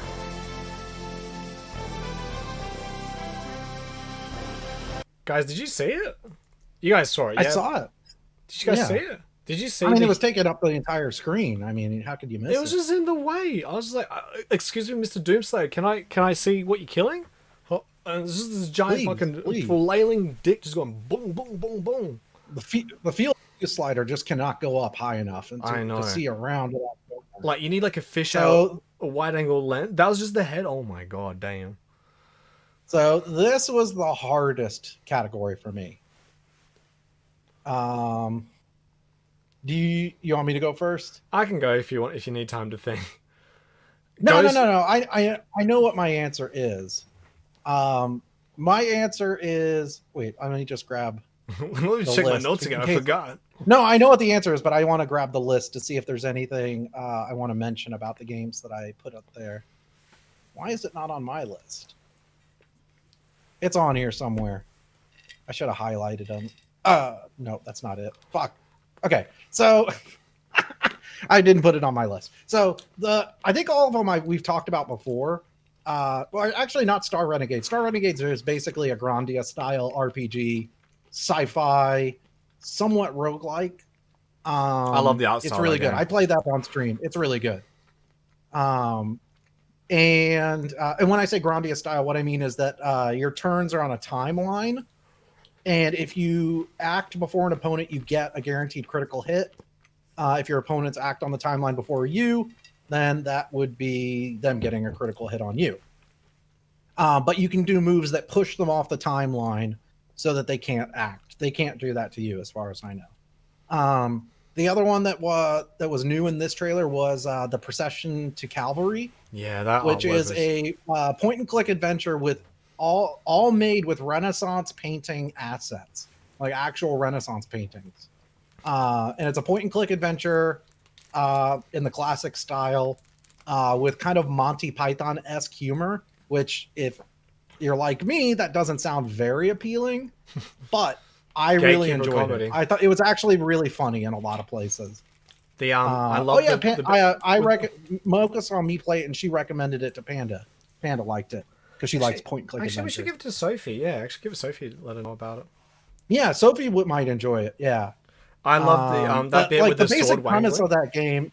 The basic premise of the game is that like you're just a knight during the Crusades, and you find out that the new king has decided to stop crusading, and you're mad because you want to keep killing people. And so your quest is to go kill the new king so that you can keep killing people. That's fucking funny. That's pretty much it. That's fucking hilarious. That's a good story. My winner, though, is Umurangi Generation. And the reason why is because I mentioned this previously. It is a story that's told entirely through the environment. You play the game and it just feels like there's no story. every level that you play subsequent to the level before that adds more to the story, just by what you see. And to give some background on the actual like creator, the creator of this game is from New Zealand, but lived in Australia. He lived in Australia at the time, and he's actually, I believe he's native. He's an actual like indigenous Maori. Yeah, he's Maori. And so he made this game. There's the game takes place in New Zealand, actually. And there's a heavy allegory having to deal with global warming and climate change in the game. And so it's about that and his experience. And that was spurred by the Australian wildfires affecting him. So it's a great game. I love games I love anything, actually, movies and games and stuff that tell their story through non-explicit ways. I think that's very interesting. And I think that's very engaging for me. Maybe that's what they did in Final Fantasy VIII. Maybe the story's hidden in the world. That's why the maybe. Or maybe it's like Final Fantasy 15 where the story's actually on other things instead of the game itself. It's on a separate DVD. It's on YouTube videos and DLC. My graphics game, I just went straight fidelity. I didn't bother picking any 2D games because I didn't want to be too hipster. Because you guys are like, Fox Nights 2. No, I'll be like, fuck you guys. I picked a 3D game, you cunts. Ghost Runner. I played it on Puppy's big dick PC that he spent so much money on, and it looked fucking incredible. That's a fucking indie game, and it looked better than fucking Assassin's Creed Valhalla. And like that's a joke. Like a fucking small budget game should not look better than a multi-million-dollar company's waste of time. And then Doom Eternal, it makes you speechless, just the fucking gore. Like I'm a big gore fan, so the fact you can like chainsaw things, you can see the blades just rip up, you can see like the shooting the demons with the shotgun and like the gore effects and just the game's so color. I played this disappointing game called Nier Automata, and there's just a lack of color in it. But like Doom Eternal... Did you see on Twitter a guy reverse engineered the game and found that there's an actual cheat code in the game to skip to the end decision? For like Nier Automata? After you fight that first fight, like that first boss fight in the prelude. In Nier Automata? In Nier Automata, there's an actual... It's not like a glitch or like a debug mode. It's an actual cheat code. Damn. That was programmed into the game. And Dragon Dark, thank you. Yeah. And then what? And then Demon Souls. My God. To all the people who bought a PS5 it looks gorgeous. Just to play Call of Duty or Spider-Man, slap yourself in the face, please. Like Demon Souls is the only true next-gen PS5 game. It's the only game that goes, this is what the PS5 can do. And that's a relaunch title. It looks so beautiful. They did such a good job with that game. Like they did. They still kept the. It's the only game that's come out that looks next gen.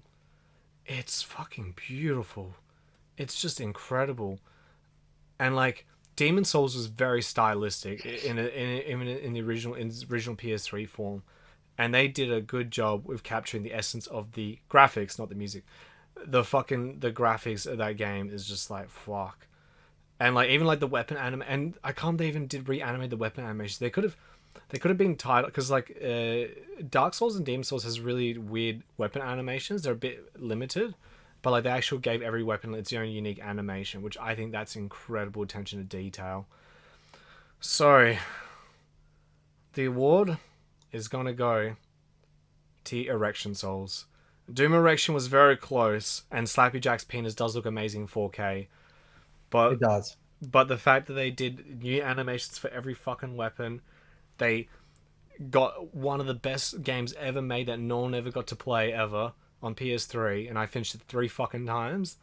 Like when I saw the graphics, that was the first time I was like, yeah, that looks good. Even when Resident Evil 2 came out, I was like, oh, it doesn't have the camera. Like when I saw Demon Souls, I was like, no, this looks good. Straight up, I was like, no, that's good. And even like when they fucked up Flame Locust's face, people were like, his face looks fucked up. They fixed it, and I was like, no, let's fix it.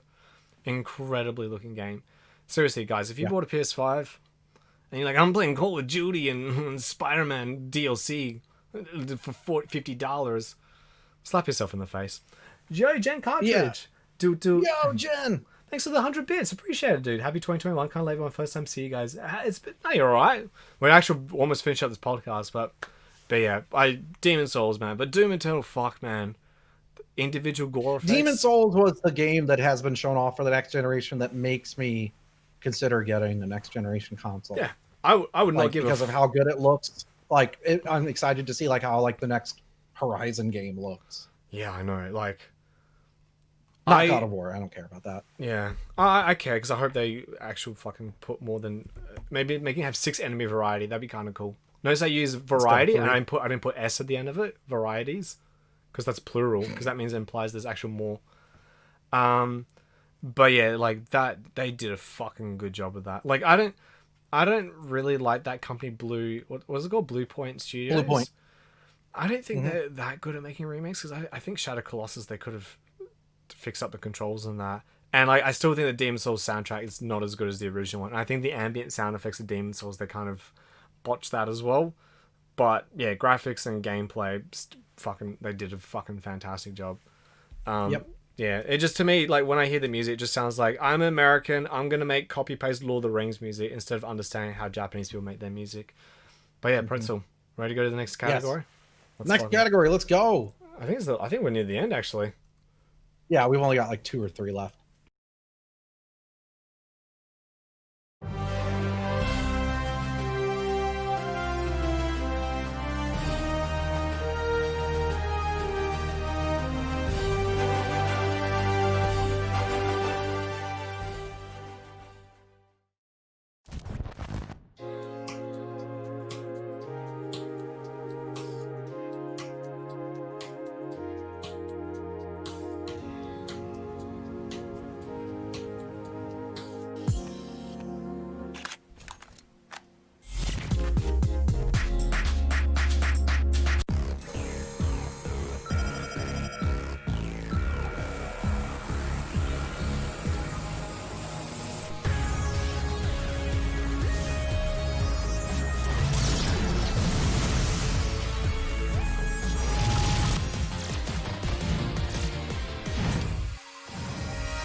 George, I've arrived at the location.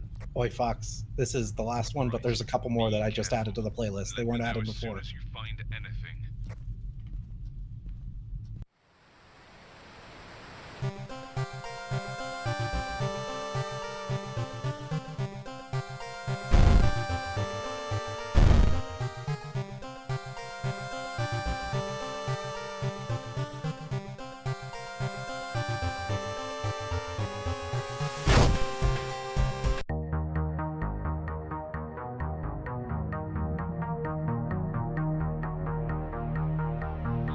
In the future, the streets of fuming meltdown, where crime is king.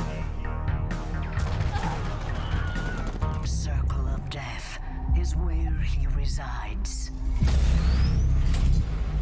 Hunting them at the far reaches of the earth and beyond. And with him lies our salvation. My invitation is open. Come join me on the island of Bugsnax. Wow, that's your new lead? Another monster hunt? Elizabeth Megafig is a 2-bit con artist!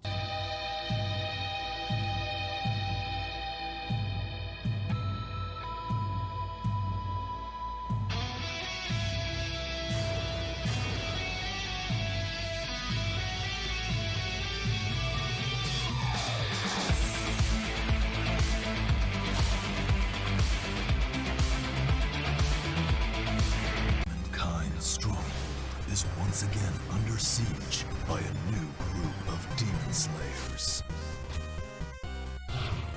Zangetsu, a sword-wielding exorcist who will stop at nothing to eradicate all demons.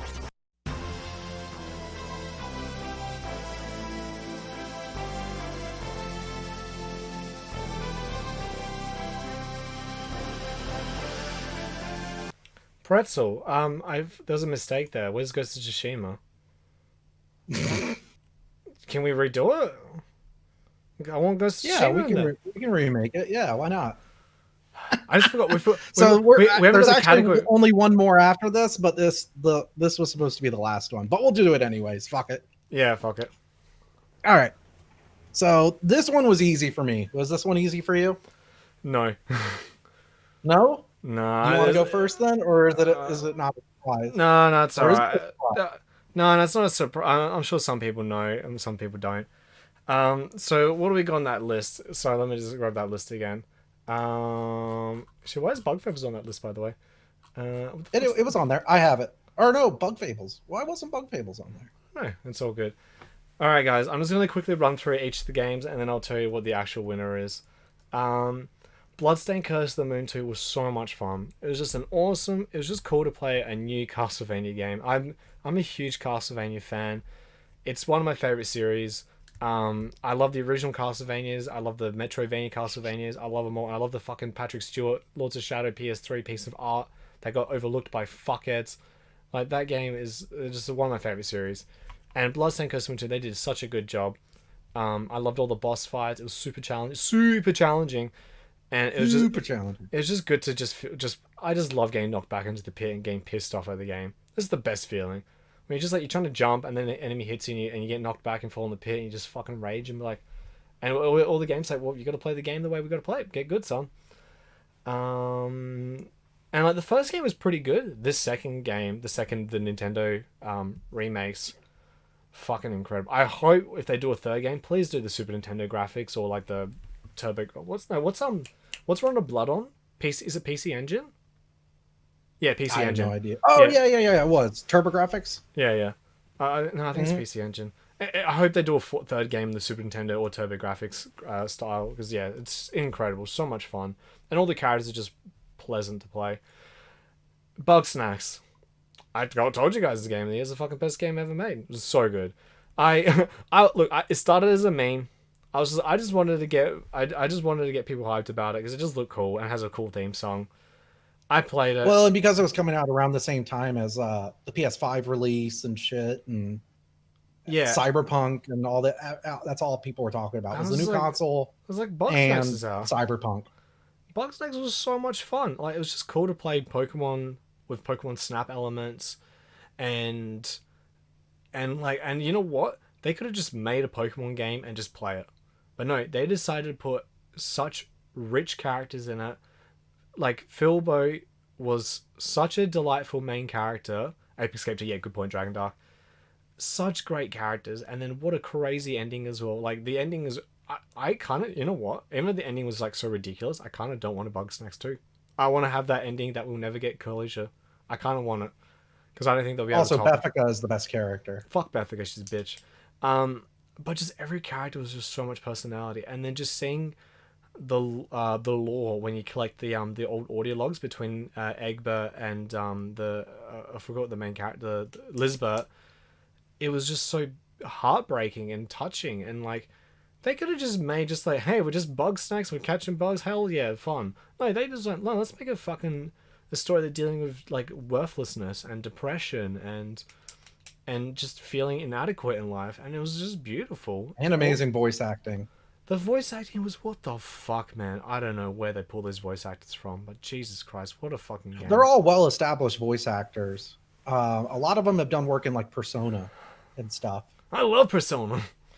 But yeah, it was a surprise. Like, I made jokes, and I was like, it's gonna be good, but it was better than good. Like, guys, I'll tell you something. When I played it, I was like, oh, it's Bugsnax. Like, I didn't tell you guys this, but I actually played it, and I was like, it's alright. But then as the game got on, and when I watched that first, the campfire sequence where they're just harassing Philbo, and they're just making him feel like a piece of shit, I actually cried. Like, that scene was like, way hit me too hard at home. and I was like, what the fuck? Like, I didn't expect them to have a story like that. And then watching that scene, the past bit when Egbert's in bed and she's just telling how worthless her life is, like, that was like, what fucking voice acting, man. Like, Jesus Christ, man, they acted their fucking hearts out. Better than Cyberpunk. Imagine wanting to play Valhalla over Bugsnax, man. Jesus Christ. All right, next one, Streets of Rage 4. Last year, 2 years ago, 2019, the best. I love beat 'em ups, but beat 'em ups has always been a limited genre. All you do is just walk left to right, press, punch, kick. There's usually like a special move that drains your health, and you move up and down. You're lucky if you get block. Yeah, very lucky. You can't block a Streets of Rage anyway. And like, it's usually like 6 levels, 7 levels. You finish it and you're done. Beat 'em ups like take 20, 30 minutes. They're alright. There's a cool genre. Like, I always just thought, what can you do to make this genre more involved? Then River City Girls came out 2019. They added RPG elements and a great storyline. River City Girls 2 has the best storyline of Streets of Rage 4. It's just really funny, and it's just there's an awesome plot twist at the end, which I won't ruin for anybody. You guys weren't around. Most of you guys in my chat weren't even around when I was playing that game. But yeah, I actually wouldn't mind playing it again because I love it that much. But it had RPG elements. It's pretty cool. But it's kind of like a sequel to the old River City Ransom, which had RPG elements. Streets of Rage 4 felt like I was playing a beat 'em up / fighting game. I never played a game when I started, I was garbage at it, and by the end of it, I became a god at it. And like, I've never just felt where the River City Boys at. Fuck River City Boys, it's about the girls. I was so bad at the game, I was garbage at it, and I just became so good at it. And like, every single character has their own AI and the way they fight. It's like, it pushes you to fucking memorize everything. It's just such an incredible way to make difficulty. Like, instead of just making the game, you get hit harder and there's more enemies. Technically on the hard difficulties, they do put more enemies at you, but it's just all about just moving. You get into this rhythm, you get into this flow, and the music and the soundtrack is just fucking, it's the best beat 'em up ever made, period. There is nothing better than it. And it's just nice to finally see someone went, let's just make the best beat 'em up ever. And they did it. They achieved it. It's always been such a cool genre, but just lacking something. I don't think I could even play beat 'em up ever again, unless if it's like as quality as River City Girls or Streets of Rage 4. Like, it's because beat 'em ups by nature are simple games. This is complicated, but it's still simple, which is fucking awesome, which is very hard to balance, and it is such a good job. Alright. Next game, Doom Erection. Imagine getting to play as your favorite Twitch streamer, Slappy Jack, and you just go, I'm sick of fucking these demons on my fucking planet. I just want to crack a boner and kill them all. It's a game that just makes you feel like a fucking badass. Those enemies in Doom Eternal have more personality than the entire cast of Ghost of Tsushima. The enemies all have their own personality, their own AI. Everyone's got their own weaknesses. Every gun is fun. They would literally, you know what I loved about the game? Instead of having the pistol in Doom 16, which is just boring, let's just get rid of the pistol. Let's just make the pistol the shotgun. Fuck it. That's so cool. Do you guys, how many times have you played a first-person shooter? Be like, oh, you get the pistol and you throw it away. You never use it ever again. They're just like, let's just get rid of it. They knew. Let's just make every gun fun. Let's make the shotgun the pistol. Fuck it. Let's make the super shotgun cool. Let's make the rocket launcher cool. Every gun is so much fun to use, no matter how you play the game.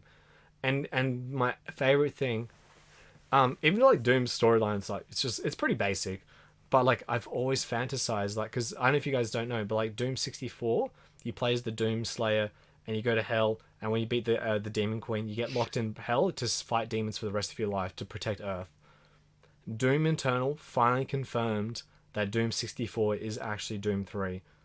That you're stuck in hell and that you're still the same guy. So when the beginning of Doom 16, you are the same guy from Doom 64 that breaks out of prison and fights everybody. It's just so fucking sick. And they finally added new bad guys in it, which I've always loved the enemies in Doom. Like, I used to just watch videos on Doom lore and like Doom enemies and their AI, and they're just so much personality. And they like chucked everything in there, and it's just and then they chucked in the icon of sin at the end of the game. Such a good game.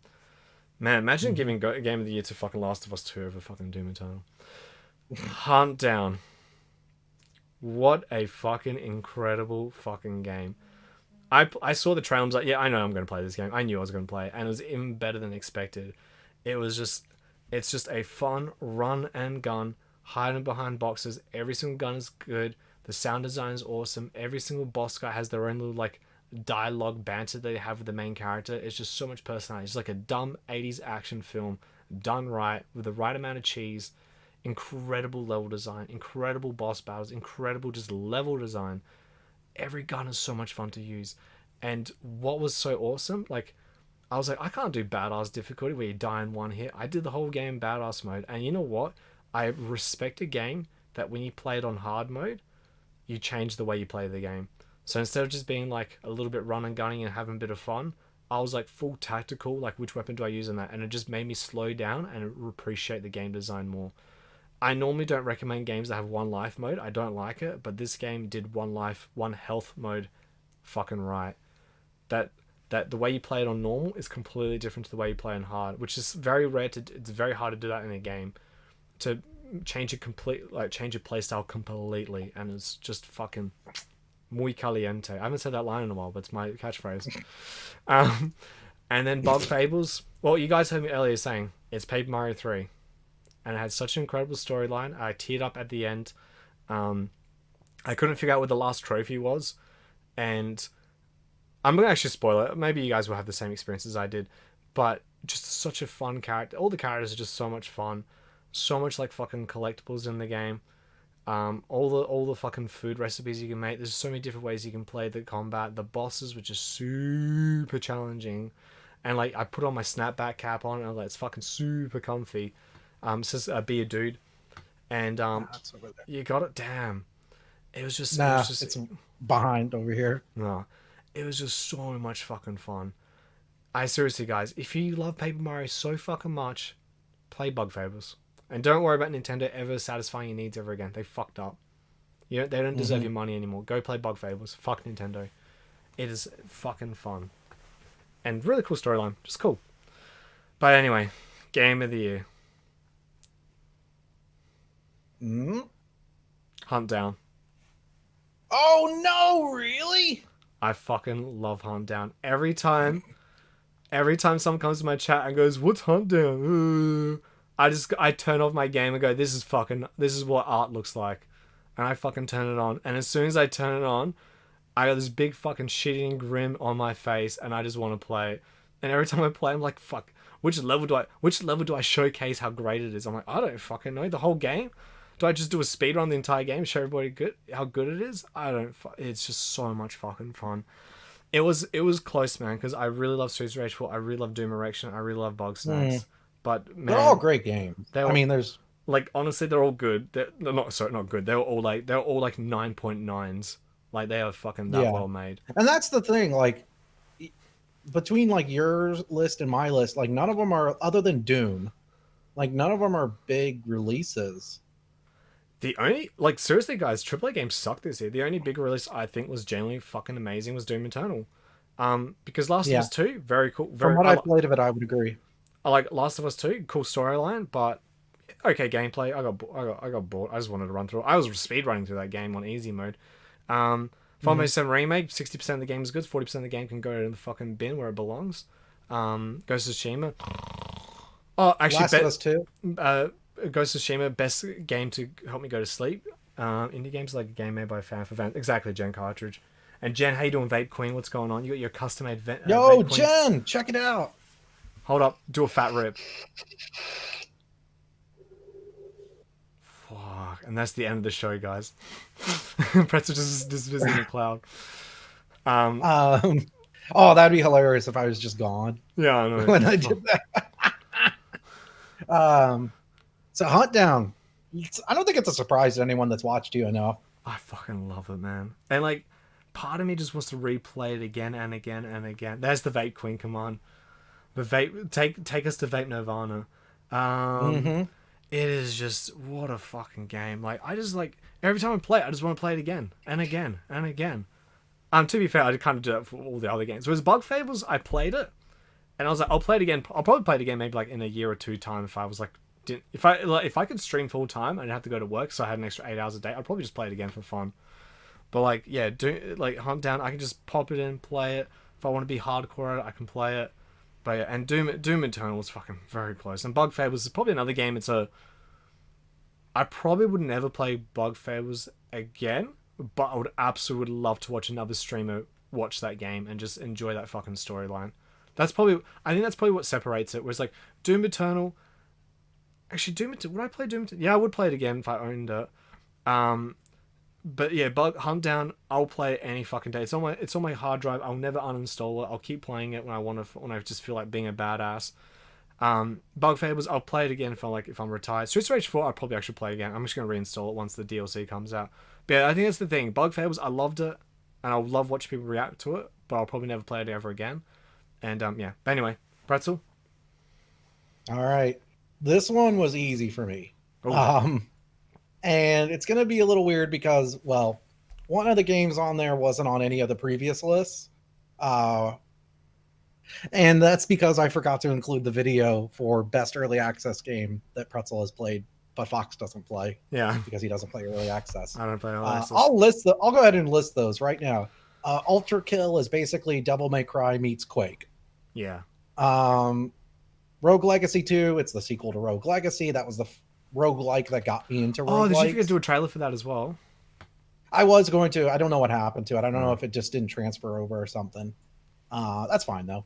And then we have Phasmophobia. Everyone knows Phasmophobia, World of Horror, which is a 2-bit point and click RPG with Lovecraft / Junji Ito horror. And you get to play Slappy Jack as well, because there's like a Thai Japanese man looks like Slappy Jack. Yeah, it does. And then Teardown, which is like reverse Minecraft. Voxel graphics, where you enter a level with like basically a sledgehammer and like a couple of tools, and you have like a mission. So like one mission might be get all 4 of these key card like machines out of back to your van in under 60 seconds. They give you as much time as you need to prep, but as soon as you pull the first key card, then your like 60-second counter begins, like an alarm goes off. And so what you can do is destroy anything in the level with like real like destruction physics in order to create a path or something. Another like level was you could you're supposed to like get rid of a house, one specific house, and it's on like a dock on the water. So you could just go over and smash the house. Or you could do what I did, which was commandeer a boat, drive it into the harbor, and just sink the whole house into the water. And so Teardown is a lot of fun, but my winner is World of Horror for the early access games. And World of Horror is my favorite game of 2020. I can't wait for it to come up early access. Here's the thing. It's early access. It's pretty much done. All he's adding is trophy support for me. All he's adding into it is basically the ability to import your own custom characters. That's pretty much it as of recently. And he's still adding stuff. So basically, it's randomly every time you start the game, it's randomly generated what kind of like elder god. They're not called that. They're called old ones, I think, that you have to try to stop. And you have to complete 5 investigations in order to get keys to unlock the lighthouse, which is kind of like the final like dungeon almost, right? And it's like a first-person adventure game with RPG elements like stats and stuff for your health, your strength, your sanity, and all this. And it's basically a giant deck of events that you can run into, and you can import your own custom events. The entire game's art was done in MS Paint. Yeah, fucking boys. Yep. And the story was written by a woman named Cassandra Shaw, who is a Malaysian horror novelist. And it's just amazing. Yes, you can put ink slime in the game as well. There is an ink slime event you can add to World of Horror. Is like a demon that like goes to people's channels and self-promotes? Yes, it is. Yes. When you encounter the ink slime, it says you meet a cute slime that's physically excited to stream. What do? And you can either admonish him or you can give him a shout out. If you give him a shout out, you lose sanity. Starless, I saw that compliment. Thank you, Starless. Actually, you look good, Starless, so cop that, you dog. Alright, take that compliment back. Suck it. And for Billings, how you doing for Billings? I saw you pop in there. But all of the games are great, and like I gave more awards to Umarangi Generation, and I think that it's easy second place. But World of Horror, just I haven't played a game like it. I haven't played a game that captures Junji Ito Lovecraftian horror. No, like the closest that a game I've seen that's captured Lovecraft is that Xbox game. Oh, the Call of Cthulhu game. Yeah, the first one. Yeah. That one just tanks after in the second half. And Eternal Darkness is similar. They got boring in the last. I hated the last bit, and the second last boss goes garbage. I hated him. Yeah, Bloodborne does. Yeah, that's true. Bloodborne is. But this one, World of Horror, if you liked the way that the game looked in the trailer, if you're a fan of Junji Ito style horror, it's because Junji Ito style horror and the horror in this game is very unique, especially if you're used to maybe Lovecraftian or Western style horror exclusively. It's going to feel weird and distinct, and that's good. And it does a good job of creeping you out and spooking you and making it unsettling. Mocha has 100%ed it. She loves the game. I think I showed it to her when I saw like the alpha. Slappy Jacks played it recently. I know he liked it. So it's awesome. It's my favorite game that came out this year. It's the one game that from my list that I think will, especially when it comes out of early access, it's going to blow up, I think. People are going to just fall in love with it. I hope, for the sake of the fucking universe, people play that game. It's supposed to come out for PC, PS4, and Switch as well. It's on Steam right now if you want to buy early access. And if you're like Fox and you're hesitant about early access, it's a good early access. But if you don't mind playing it on PC, and you like, this game is more or less complete. It's more or less complete at this point. It's not coming out for Xbox, as far as I know. Yeah, Xbox sucks. Xbox more like Game Pass box. Yeah, got him. More like yum yum yum series yum. So there are 2 more videos after this. Oh, there are. Oh fuck! Oh, let me finish these notes. We'll just go. No, just go through them quickly. Let's go. We're just playing both back to back. Even though we already did like the big award, which was favorite game of the year, we still have 2 more because they just weren't in the right order. My bad. My B.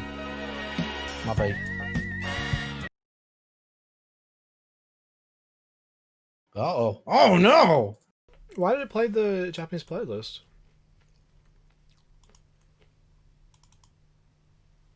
Hold on, if I press back. No, that's the last video, Pretzel. No, there should be 2 more after that. No. You might have to refresh the playlist. Oh, did you add 2 more?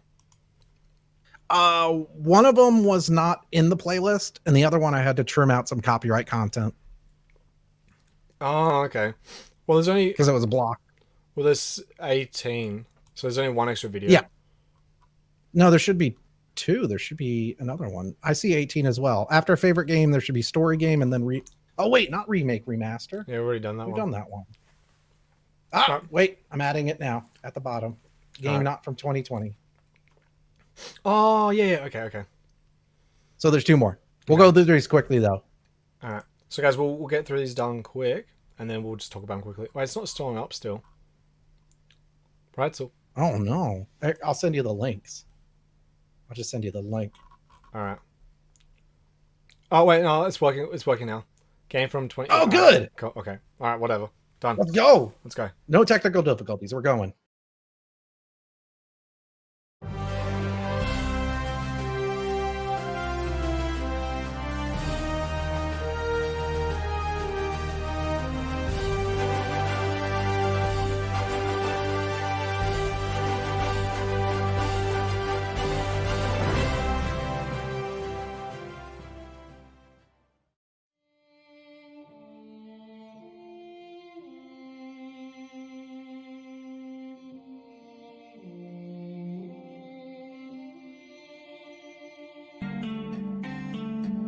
This planet is our chance to start a new life with our own rules. We can decide whatever we want. If they learn we made our way here, they probably won't be happy. What does that mean for us? That means we're in deep blue.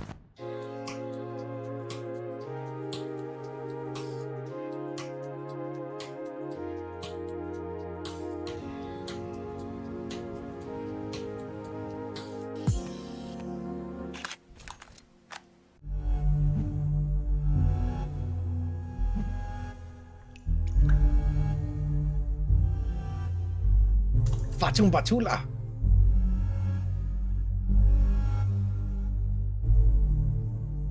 No.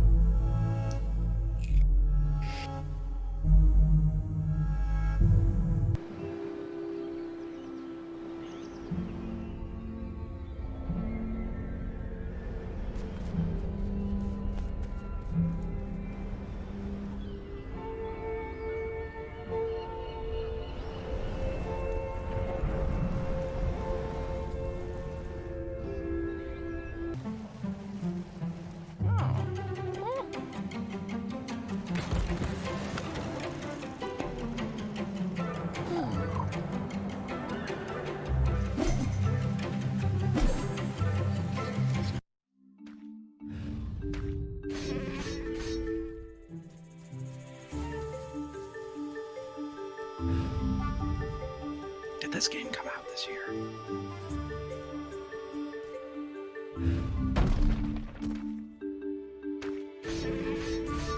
Ah, close enough.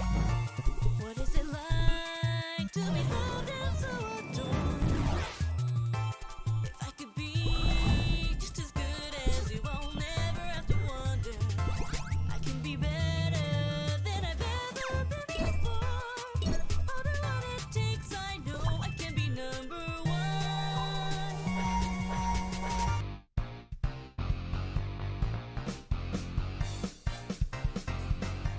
Dun, dun, dun, dun, dun, dun, dun, dun, dun, dun, dun, dun, dun.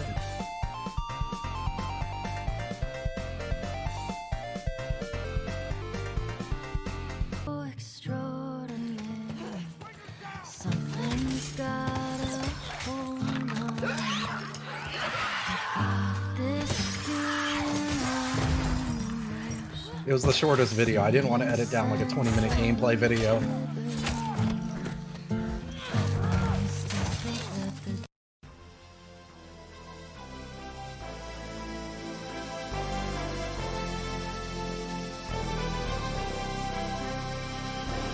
Yeah, just play the other one and we'll give both answers. All right, and we're just gonna play the second video, games from 2020, and then we'll come back to you guys and we'll do the award for the last two. Let's go, boys and girls. What's up with Child? What are we dropping?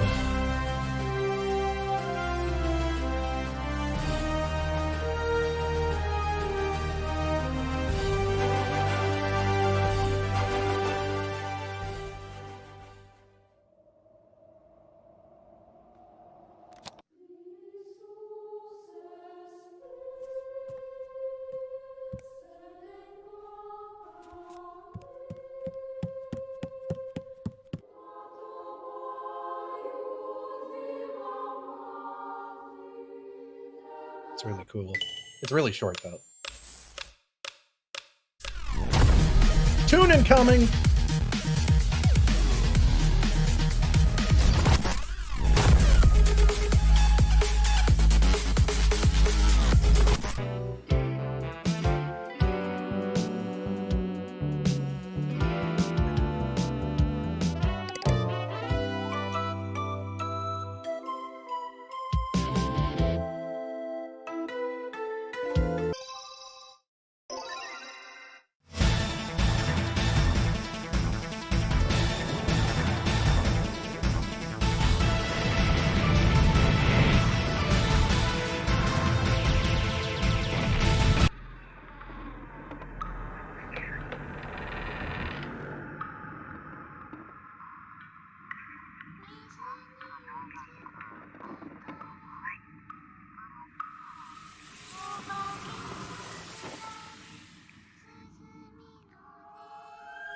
So many spiders. Is this Australia?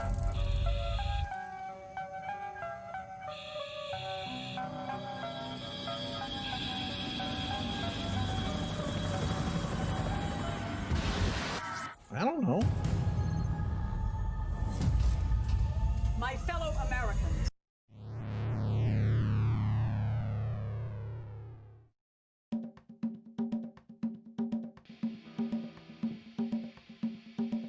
This looks weird. I don't want to play it.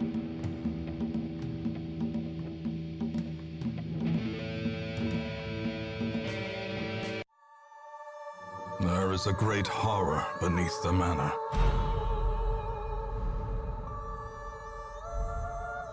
A crawling chaos that must be destroyed.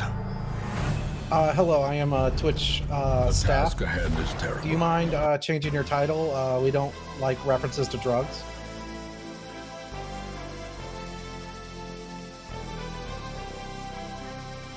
Guys, we are back.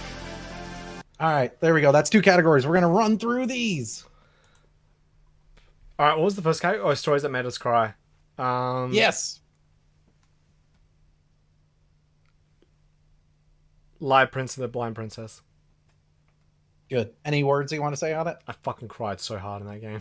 Sammy was Good. there. Abyss Void was there. I actually couldn't read the sentences. I was like, I was actually choking. I was like, and then Abyss Void's like, you crying? And I typed in ooh woo, and I just got everyone to write ooh woo Void because he's a little shithead. Fuck him.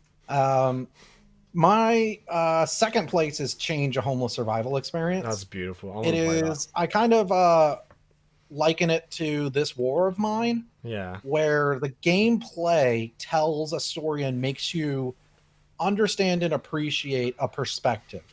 Yeah. It elevates games to a level that I think they should all aspire to, which is to be able to give you a way to experience something without having to experience it. Mm. So the game does a good job of making you experience the hardships of being homeless in a way, in a gamified way. Well, so you say Change because that's a good. I say Ghost of Tsushima because I've always wanted to get away with getting a B in school, and like people think it's like the best thing I've ever done. Like that's like I've always wanted to be a samurai. I just with always my wanted... sword. Crying from laughing too hard, dude. Stylus, I did laugh at that game a lot. But yeah, no, I want to play Change. It looks really fucking good. Those other games look incredible as well. Yeah, Fatum Batula, if you guys haven't seen it, a lot of people compare it to like LSD Simulator, that Japanese PlayStation game. It's kind of an abstract, surreal story. It's kind of short. It requires multiple playthroughs in order to see all the endings, but it's abstract, it's surreal. It's weird. But I liked it. Umurangi, I've talked about the story, the environmental storytelling. Haven is a really good story. The story itself is kind of but the interaction between the characters is very genuine. It's one of the best couples I've seen in a game. As far as like their interactions and their dialogue is very, very good. But my winner is If Found. The story is just really good. It's Mocha and Naomi and a couple other people I think were watching me play it, and I was just hooked on the story. It's just how long is the game? A great coming of age story. How long is the game? I'm sorry? How long is the game, the If Found? I think 2 hours, 3 hours. Maybe I might do private Discord. It's not streams very all these- long. Maybe I do like all these cool games that people can't find on Twitch, but you guys can come check, because I'm very big on, seeing what else is out there. Yeah, like I said, If Found doesn't have much of a game in it. It's more of like a visual novel in that sense. But the story, I just can't ignore the story. If you want a winner that is not a visual novel, it's Change, a Homeless Survival Experience. Yeah. But the story in If Found's just good. It's really good. I think Spiritfarer did a good job at making me cry as well. If you guys don't know, because the trailer doesn't actually tell you anything. What's up, Smoking? How you doing, gorgeous? Spiritfarer was about basically you taking people doing their final, I guess, checklist before they go to the afterlife. And it's one of those games where every character is quite unique. So some people will be like, this guy's an idiot, fuck him. And other people will be like, this guy's kind of sad. And other games, you're like, oh, it's kind of sad. Oh, I got the trophy out of it though. Oh, yum yum yum. So when you play that game, some characters might resonate more with you than others. But I just thought the ending at the end, when I actually going to say it, but aside from the trophy poppy and then which kind of ruined it, and fucking pretzel, fucking idiot. It was really cool. Like it was really lovely. So I forgot what other nominations were on there. Last of Us 2 was a very cool storyline. I didn't cry at all, but it was a good game. Ink and Fell, just really great characters and just really charming. I thought the epilogue ending was just really fun too. Just and then we've got and Bug Snacks. That game made me cry a lot as well. Liar Princess made me cry way more because I actually couldn't physically say my sentence. I was actually because I had to read the fucking dialogue out. Whereas Bug Snacks didn't make me do that. So I was just like, I could do the all sneaky, like put my hand like this and do the all quick wipe tears away and be like, oh yeah, just continue on like nothing happened. I was smart. I was very tactical. Pretend to like itch your eye or something, or like, oh, this fucking Australian hay fever is fucking bullshit. But yeah. No, they're all good games. All right, and then Pretzel. Next category was games that came. The last category was game not from 2020. Yeah. So Plug and Play is a weird, short, again surreal, almost like an art piece kind of game. Mocha gifted it to me just before I made these videos, and I loved it. It's just weird. Hypnospace Outlaw is a point and click internet simulator where you basically play a sensor on the internet. And it's really good. Ikaruga, it's a shmup. It's hard as balls. It's fucking good cool though. As shit in the soundtrack. But since this category is you should play it if you haven't, my choice is going to be Just Shapes and Beats. It's a really fun game. It's where it's basically you play the shape that you basically have to get from the beginning of the level to the end of the level through the song. And all of the obstacles and stuff are synced to that specific song. So it's like a visual like spectrum for the song is the obstacles you're trying to dodge with your little shape. There's no shooting or anything like that. It's just dodge, dodge, dodge. And it can get very difficult. But the music in it is they're just all bangers. They're really good. My list, I'm probably gonna have to say Darkest Dungeon because it just captured my heart and now it's one of my favorite games I've ever played. But before Darkest Dungeon, honestly, Kuon. Kuon was fucking incredible. So if you guys don't know, Kuon's made by people. So did you know Dark Souls wasn't their first game? There's games before. What? I know, right? They weren't the Dark Souls company.